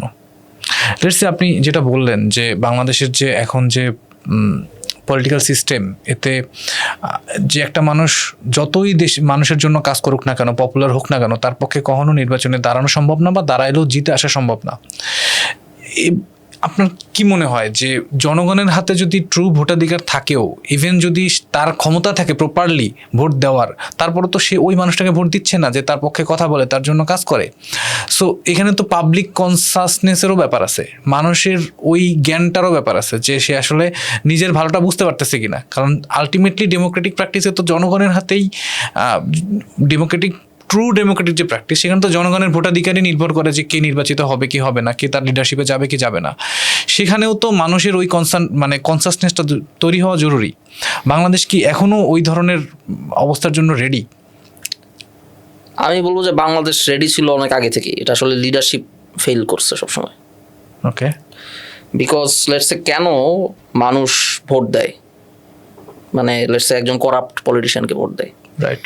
কারণ আলটিমেটলি এখানে তো একটা 10,000ই ক্লাব আসলে মানে গণতান্ত্রিক রাজনীতিটা, তথাকথিত গণতান্ত্রিক রাজনীতিটা করে। 10,000ই ক্লাব মানে বাংলাদেশে জেনুইনলি রাজনীতি করার মতো, ইলেকট্রাল পলিটিক্স করার মতো যে পরিমাণ টাকা পয়সা থাকা দরকার, এটা পুরা বাংলাদেশে গুনলে 10,000 লোকের আছে, আর কারো নেই। আর যারা সব পলিটিক্স করে তারা এই 10,000 লোকেরই পোলাপান বা কর্মী, কোনো না কোনো লেভেলের, হায়ার র্যাঙ্কের অথবা লোয়ার র্যাঙ্কের। এখন এই 10,000-এর যে ক্লাব, এই ক্লাবটাই পলিটিক্স করতেছে বাংলাদেশে। বিভিন্ন দলে বিভক্ত থাকতে পারে তারা, কর্পোরেট ব্যাকিংয়ে, রাইট, অ্যাডমিনিস্ট্রেটিভ ব্যাকিংয়ে তারা করতেছে। এখন আপনি জানেন যে পলিটিক্সের জায়গাটা গেট কিপ করে রাখছে এরা, আটকায় রাখছে, আপনি ঢুকতে পারবেন না। এখন আপনার নির্বাচন কালকে, আপনার ভোট দিতে হবে। আপনি তাহলে 10,000ই ক্লাবের মধ্যে যে কম্পারেটিভলি বেটার তারাই তো ভোট দিবেন, বিকজ আপনার হাত পা তো বেঁধে ফেলছে। লেটসে গনরুম গেস্ট রুমে যে অত্যাচার করা হইতো আমাদের উপরে ক্যাম্পাসে, যেদিন অত্যাচার শুরু হয়েছে তার পরের দিনই রিভোল্ট হয় নাই কেন? কারণ রিভোল্ট করার জায়গায় ওখানে তো বিভিন্ন অবস্টাকল থাকে, জনগণও তো বিভিন্ন অবস্টাকল ফেস করে। কিন্তু লড়াইয়ের ভেতর দিয়ে মোমেন্ট ক্রিয়েট হয় রিভোল্টের বা রেভলিউশনের। তাহলে এই যে 10,000ই ক্লাব ভেঙে দিয়া গণতন্ত্রটা 20 কোটি মানুষের করে ফেলা, এই মোমেন্ট তো আসছিল ফাইট করতে করতে। এই মোমেন্টটাই তো ছিল 5ই আগস্ট। তারপরে ফেলটা কারা করছে? তারপরে ফেল কি জনগণ করছে? তার ফেল তো আমরা করছি। আমি হইতে পারে আমি বিপ্লবী সরকারের জন্য আর্গুমেন্ট করছি, আমি আসলে চাইছিলাম যাতে আসলে গণমানুষের কাছে পাওয়ারটা যায়, all power to the people. কিন্তু আমি তো এখানে পারি নাই, তো আমিও তো ফেইল, আসলে পারসুয়েট করতে তো ফেইল করছি। ফেইলিয়রটা তো আমার ব্যক্তিগত জায়গা থেকে যতটুকু আমি সেটা স্বীকার করতেছি, রাইট। কিন্তু এটা জনগণের ফেইলিয়র না, জনগণের ফেইলিয়র না। কারণ জনগণ তো আমাদেরকে দিয়ে দিছিল যে কর, তোরা করে ফেল, আমরা করিনি। সো এই রেভলিউশন তো প্রতিদিন আসবে না, এটা হয়তো বা দশকে একবার আসবে, বা দশকের পরে দশকে একবার আসবে, বা তারও দীর্ঘ সময় পরে আসতে পারে। সো তারপরও তো আমাদের যে পলিটিক্যাল সিস্টেম, এই সিস্টেমে আমাদের পলিটিক্সটা করে যেতে হবে। হ্যাঁ, 100%। এখন কি দেখতেছেন, কেমন দেখতেছেন বর্তমান রাজনীতি? নির্বাচনটা কেমন দেখলেন? আপনার কি মনে হয় এটা কি একটা সমঝোতার নির্বাচন ছিল? অনেক দিক থেকে সমঝোতার নির্বাচন ছিল, খুবই ইউনিক নির্বাচন। এই নির্বাচনের প্রক্রিয়াটা হচ্ছে সুষ্ঠু, কিন্তু দেখবেন যে 3টা ওয়ার্ড ইউজ করা হয়, সুষ্ঠু, অবাধ এবং নিরপেক্ষ। অবাধ, সুষ্ঠু এবং নিরপেক্ষ। হ্যাঁ, অবাধ, সুষ্ঠু, নিরপেক্ষ। এটা সুষ্ঠু ছিল, কিন্তু অবাধ ছিল কি না, মানে এখানে প্রসেসটা খুবই অদ্ভুত হয়েছে। কিছু জায়গায় ঠিক আছে, প্রসিডিওরাল জায়গায় ঠিক আছে, কিন্তু খুব সুন্দরভাবে গেট কিপ করা নির্বাচনটা। মানে আলটিমেটলি যে লজিকে নন অপশন বানায় রাখা হয় মানুষকে, ওইটাই তো এখানে ফাংশন করছে।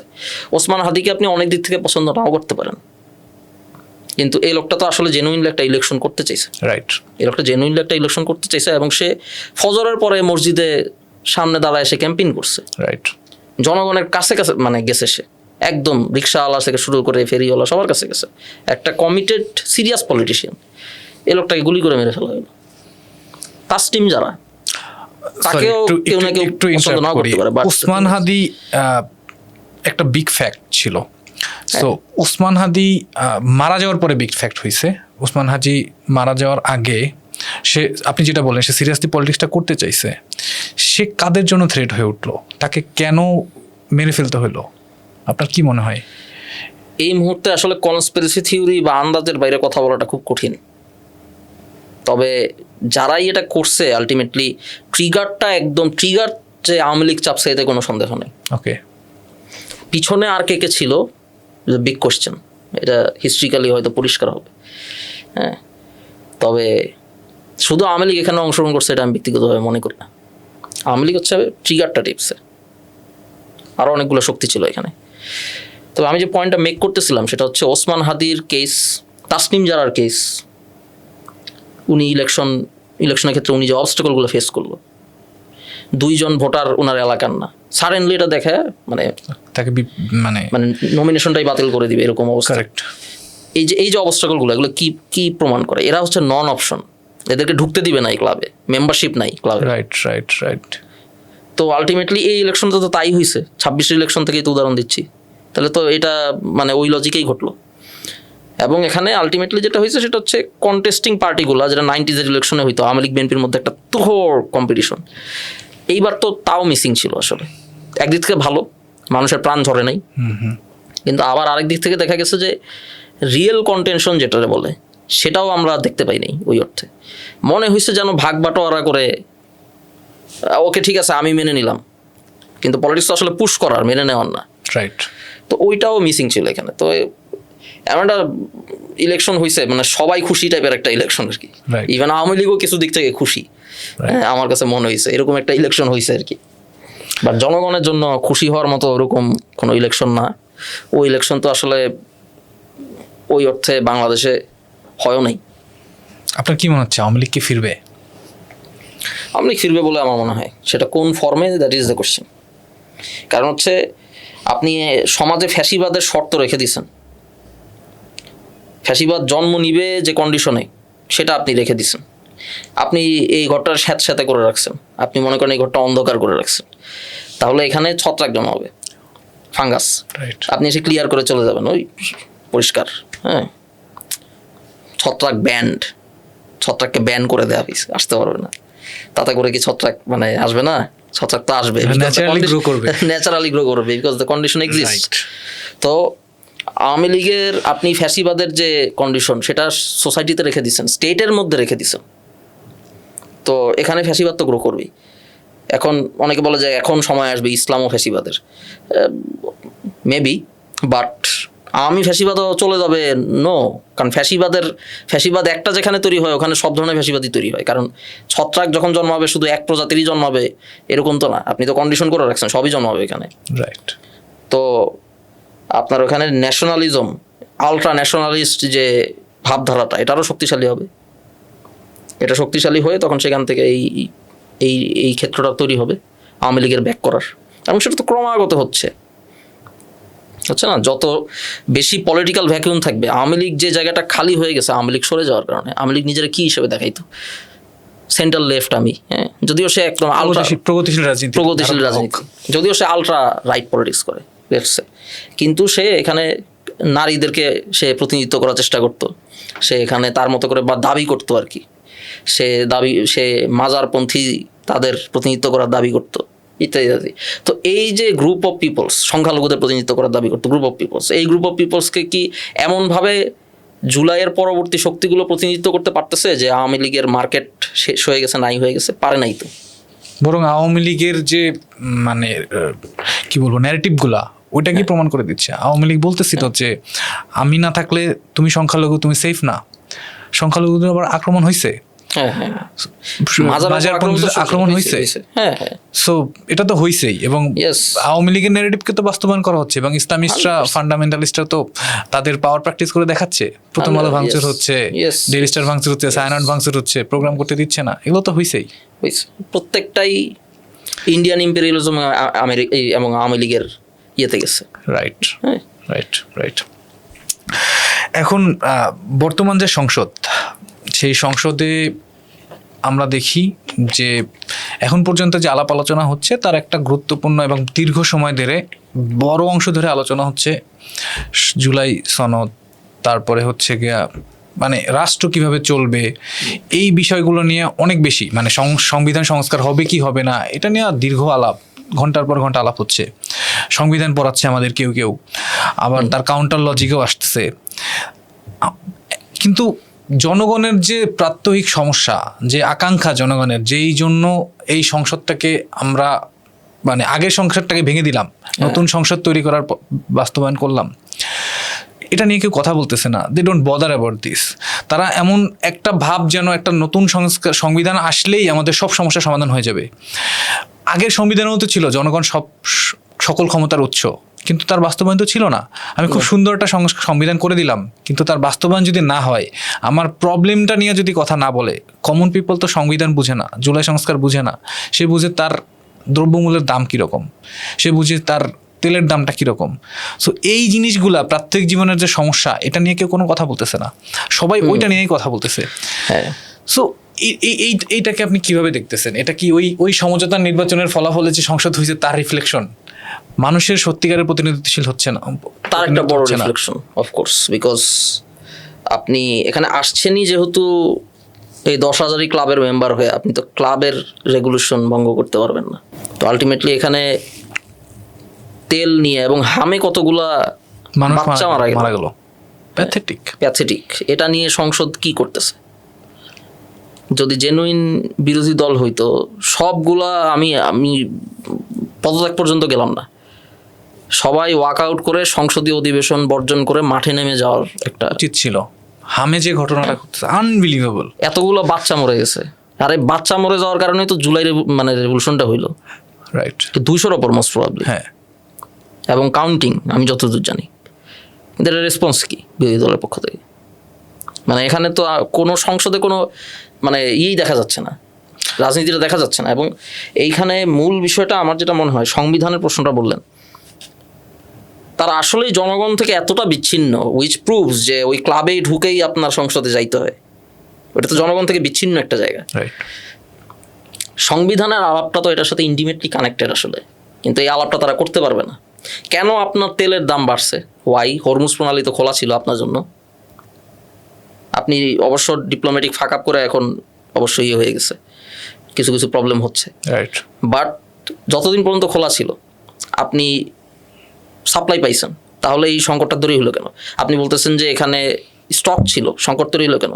সিন্ডিকেট, ইভেন সরকারি অফিসিয়ালরা যেটা বলতেছে যে স্টক আছে, স্টক থাকার পরেও দীর্ঘ লাইন পাম্পের সামনে, এটা তো একটাই মিনিং দেওয়া হয়, সিন্ডিকেট। কারেক্ট। সিন্ডিকেটটা আপনি কেন ভাঙতে পারেন না? সিন্ডিকেট আপনি ভেঙে কেন জনগণের কাছে তেলটা পৌঁছে দিতে পারেন না? তেল তো তাদের সম্পদ, যেটা আসলে আপনার ইস্টার্ন রিফাইনারি থেকে শুরু করে যেখানে আপনি তেল গ্যাসের চাহিদাটা লোকালি মিটাইতে পারেন, সেটা কেন ফাংশন করতেছে না? সিন্ডিকেটের কারণে। এগুলা কেন ব্রেক করতে পারেন না? বিকজ আপনার কনস্টিটিউশনই তো এগুলা ব্রেক করার জায়গায় নাই। আপনার রাষ্ট্রটাই আপনি এমনভাবে ডেভেলপ করছেন যে রাষ্ট্রটা এদের আসলে সিন্ডিকেটেরই রাষ্ট্র। আপনার সংবিধানের ভেতরে সেই নিয়মকানুন দেওয়া আছে। বাট আপনি করলেন, আপনি সংবিধান তো ওটা চেঞ্জ করলেন, বাট তাতে কী হবে? আপনার এক্সিকিউশন তো হচ্ছে না। সংবিধানে তো অনেক ভালো ভালো কথা আছে যেটার এক্সিকিউশন হচ্ছে না। না, আসলে সংবিধান মানেটা কি? সংবিধান মানে হচ্ছে কনস্টিটিউশন। এই শব্দটা যদি আমরা এক্স্যাক্ট অনুবাদ করি তাহলে হয় কনস্টিটিউট করা, গঠন করা, তৈরি করা, নির্মাণ করা।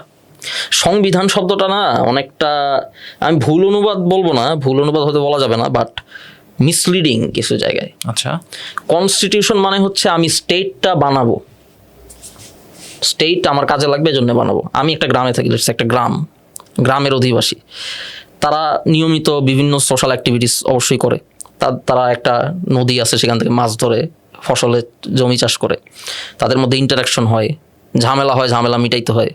হ্যাঁ, নেকড়ে শিয়াল টিয়াল এসে ফসল নষ্ট করে, এগুলোর এগেনস্টে প্রোটেক্ট করতে হয়। তো এটা করার জন্য তারা অনেক কিছু ডেভেলপ করে।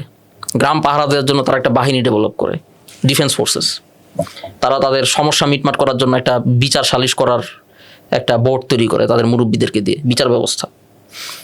হ্যাঁ, তাদের গ্রামের বিভিন্ন ছোটোখাটো বিষয় হ্যান্ডেল করার জন্য তারা একজন মণ্ডল নির্বাচিত করে, গ্রামের একজন মাতব্বর মুরব্বী নির্বাচিত করে, তার সাথে কয়েকজন থাকে। This is administration, let's say. সবগুলো মিলে স্টেট। তো এখানে দেখেন, স্টেটটা তৈরি হয়েছে কিন্তু এই গ্রামকে সার্ভ করার জন্য, গ্রামের প্রয়োজন মেটানোর জন্য, not the other way around.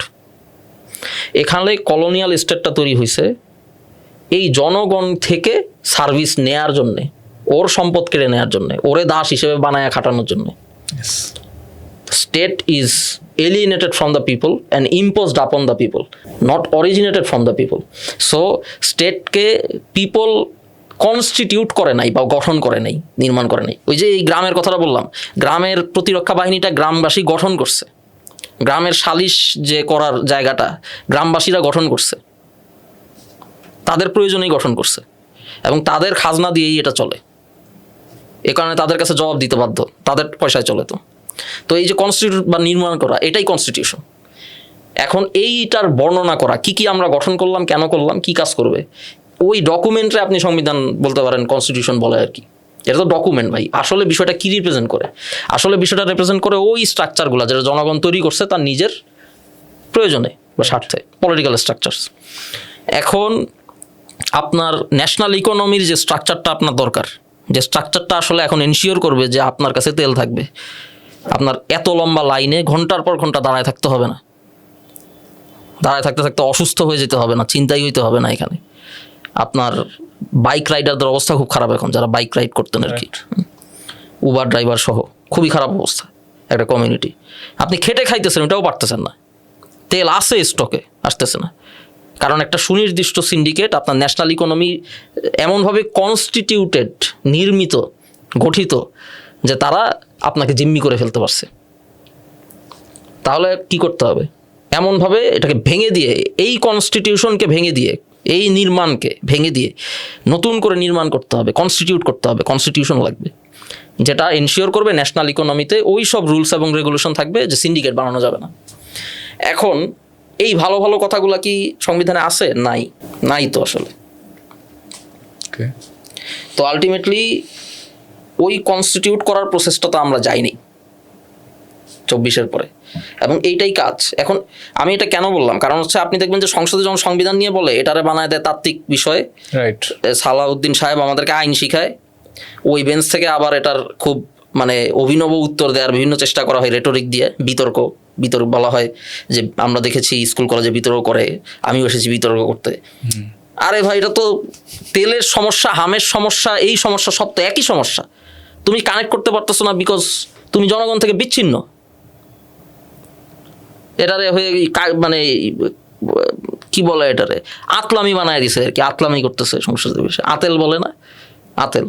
সংবিধানের এই ধারা অনুসারে এটা কি আপনারা জানেন নাকি? আমরা কিভাবে জানবো? আপনারা আমাদের চেয়ে অনেক আগে সংসদে এসেছেন। আজব ব্যাপার রে ভাই। এটা জনগণের জীবনের প্রশ্ন, সংবিধানও জনগণের জীবনের প্রশ্ন, হামও জীবনের প্রশ্ন, তেলও জীবনের প্রশ্ন। Everything is connected, everything is political and connected.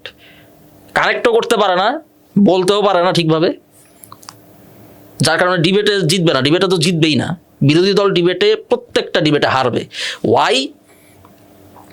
Partha সাহেব তো ঠিক বলছে যে আপনারা বিপ্লবী সরকার করেন নাই কেন। পার্থ সাহেবের প্রশংসা করতেছি না অতটা, কারণ উনি ওই 10,000 ক্লাবেরই একজন, কিন্তু এই কথাটা তো সত্য। এবং এই যে কম্প্রোমাইজ হইল 24-এর 5 আগস্টের পরে, ওই কম্প্রোমাইজের ফলাফল আপনি এমপি। তাহলে এখন যদি কম্প্রোমাইজ আপনার ভালো না লাগে, অনেক বিপ্লব করতে ইচ্ছা হয়, পদত্যাগ করে চলে আসেন। তো ওইটা তো করতেছে না, তাইলে তো নিজের হাত পা নিজে বেঁধে ফেলছে। এই ডিবেটে তো বিরোধী দলের পরাজয় অবশ্যম্ভাবী সংসদে। সালাউদ্দিন সাহেব অলরেডি উইনার, রাইট। হ্যাঁ, এই কারণেই এই হচ্ছে ব্যাপার আর কি। আচ্ছা, আমরা যদি আর একটু অন্য একটা টপিক নিয়ে কথা বলি, সেটা হচ্ছে আমাদের সমাজে বর্তমান নাগরিক সমাজে একটা কনফ্লিক্ট দেখা যাচ্ছে। সেটা হচ্ছে গিয়ে, এটা আমার মনে হয় সুস্পষ্টভাবে এটা ইম্পোজ করা হচ্ছে যে কালচারাল কনফ্লিক্ট, যে আমরা কি আগে বাঙালি নাকি আগে মুসলমান। সো এই কনফ্লিক্টটা আমাদের সমাজে আগে থেকেই ছিল, এটাকে এখন উস্কে দেওয়া হচ্ছে। সো এই বিষয়টা নিয়ে আপনার ভাবনাটা কীরকম, আপনি এটাকে কীভাবে দেখেন?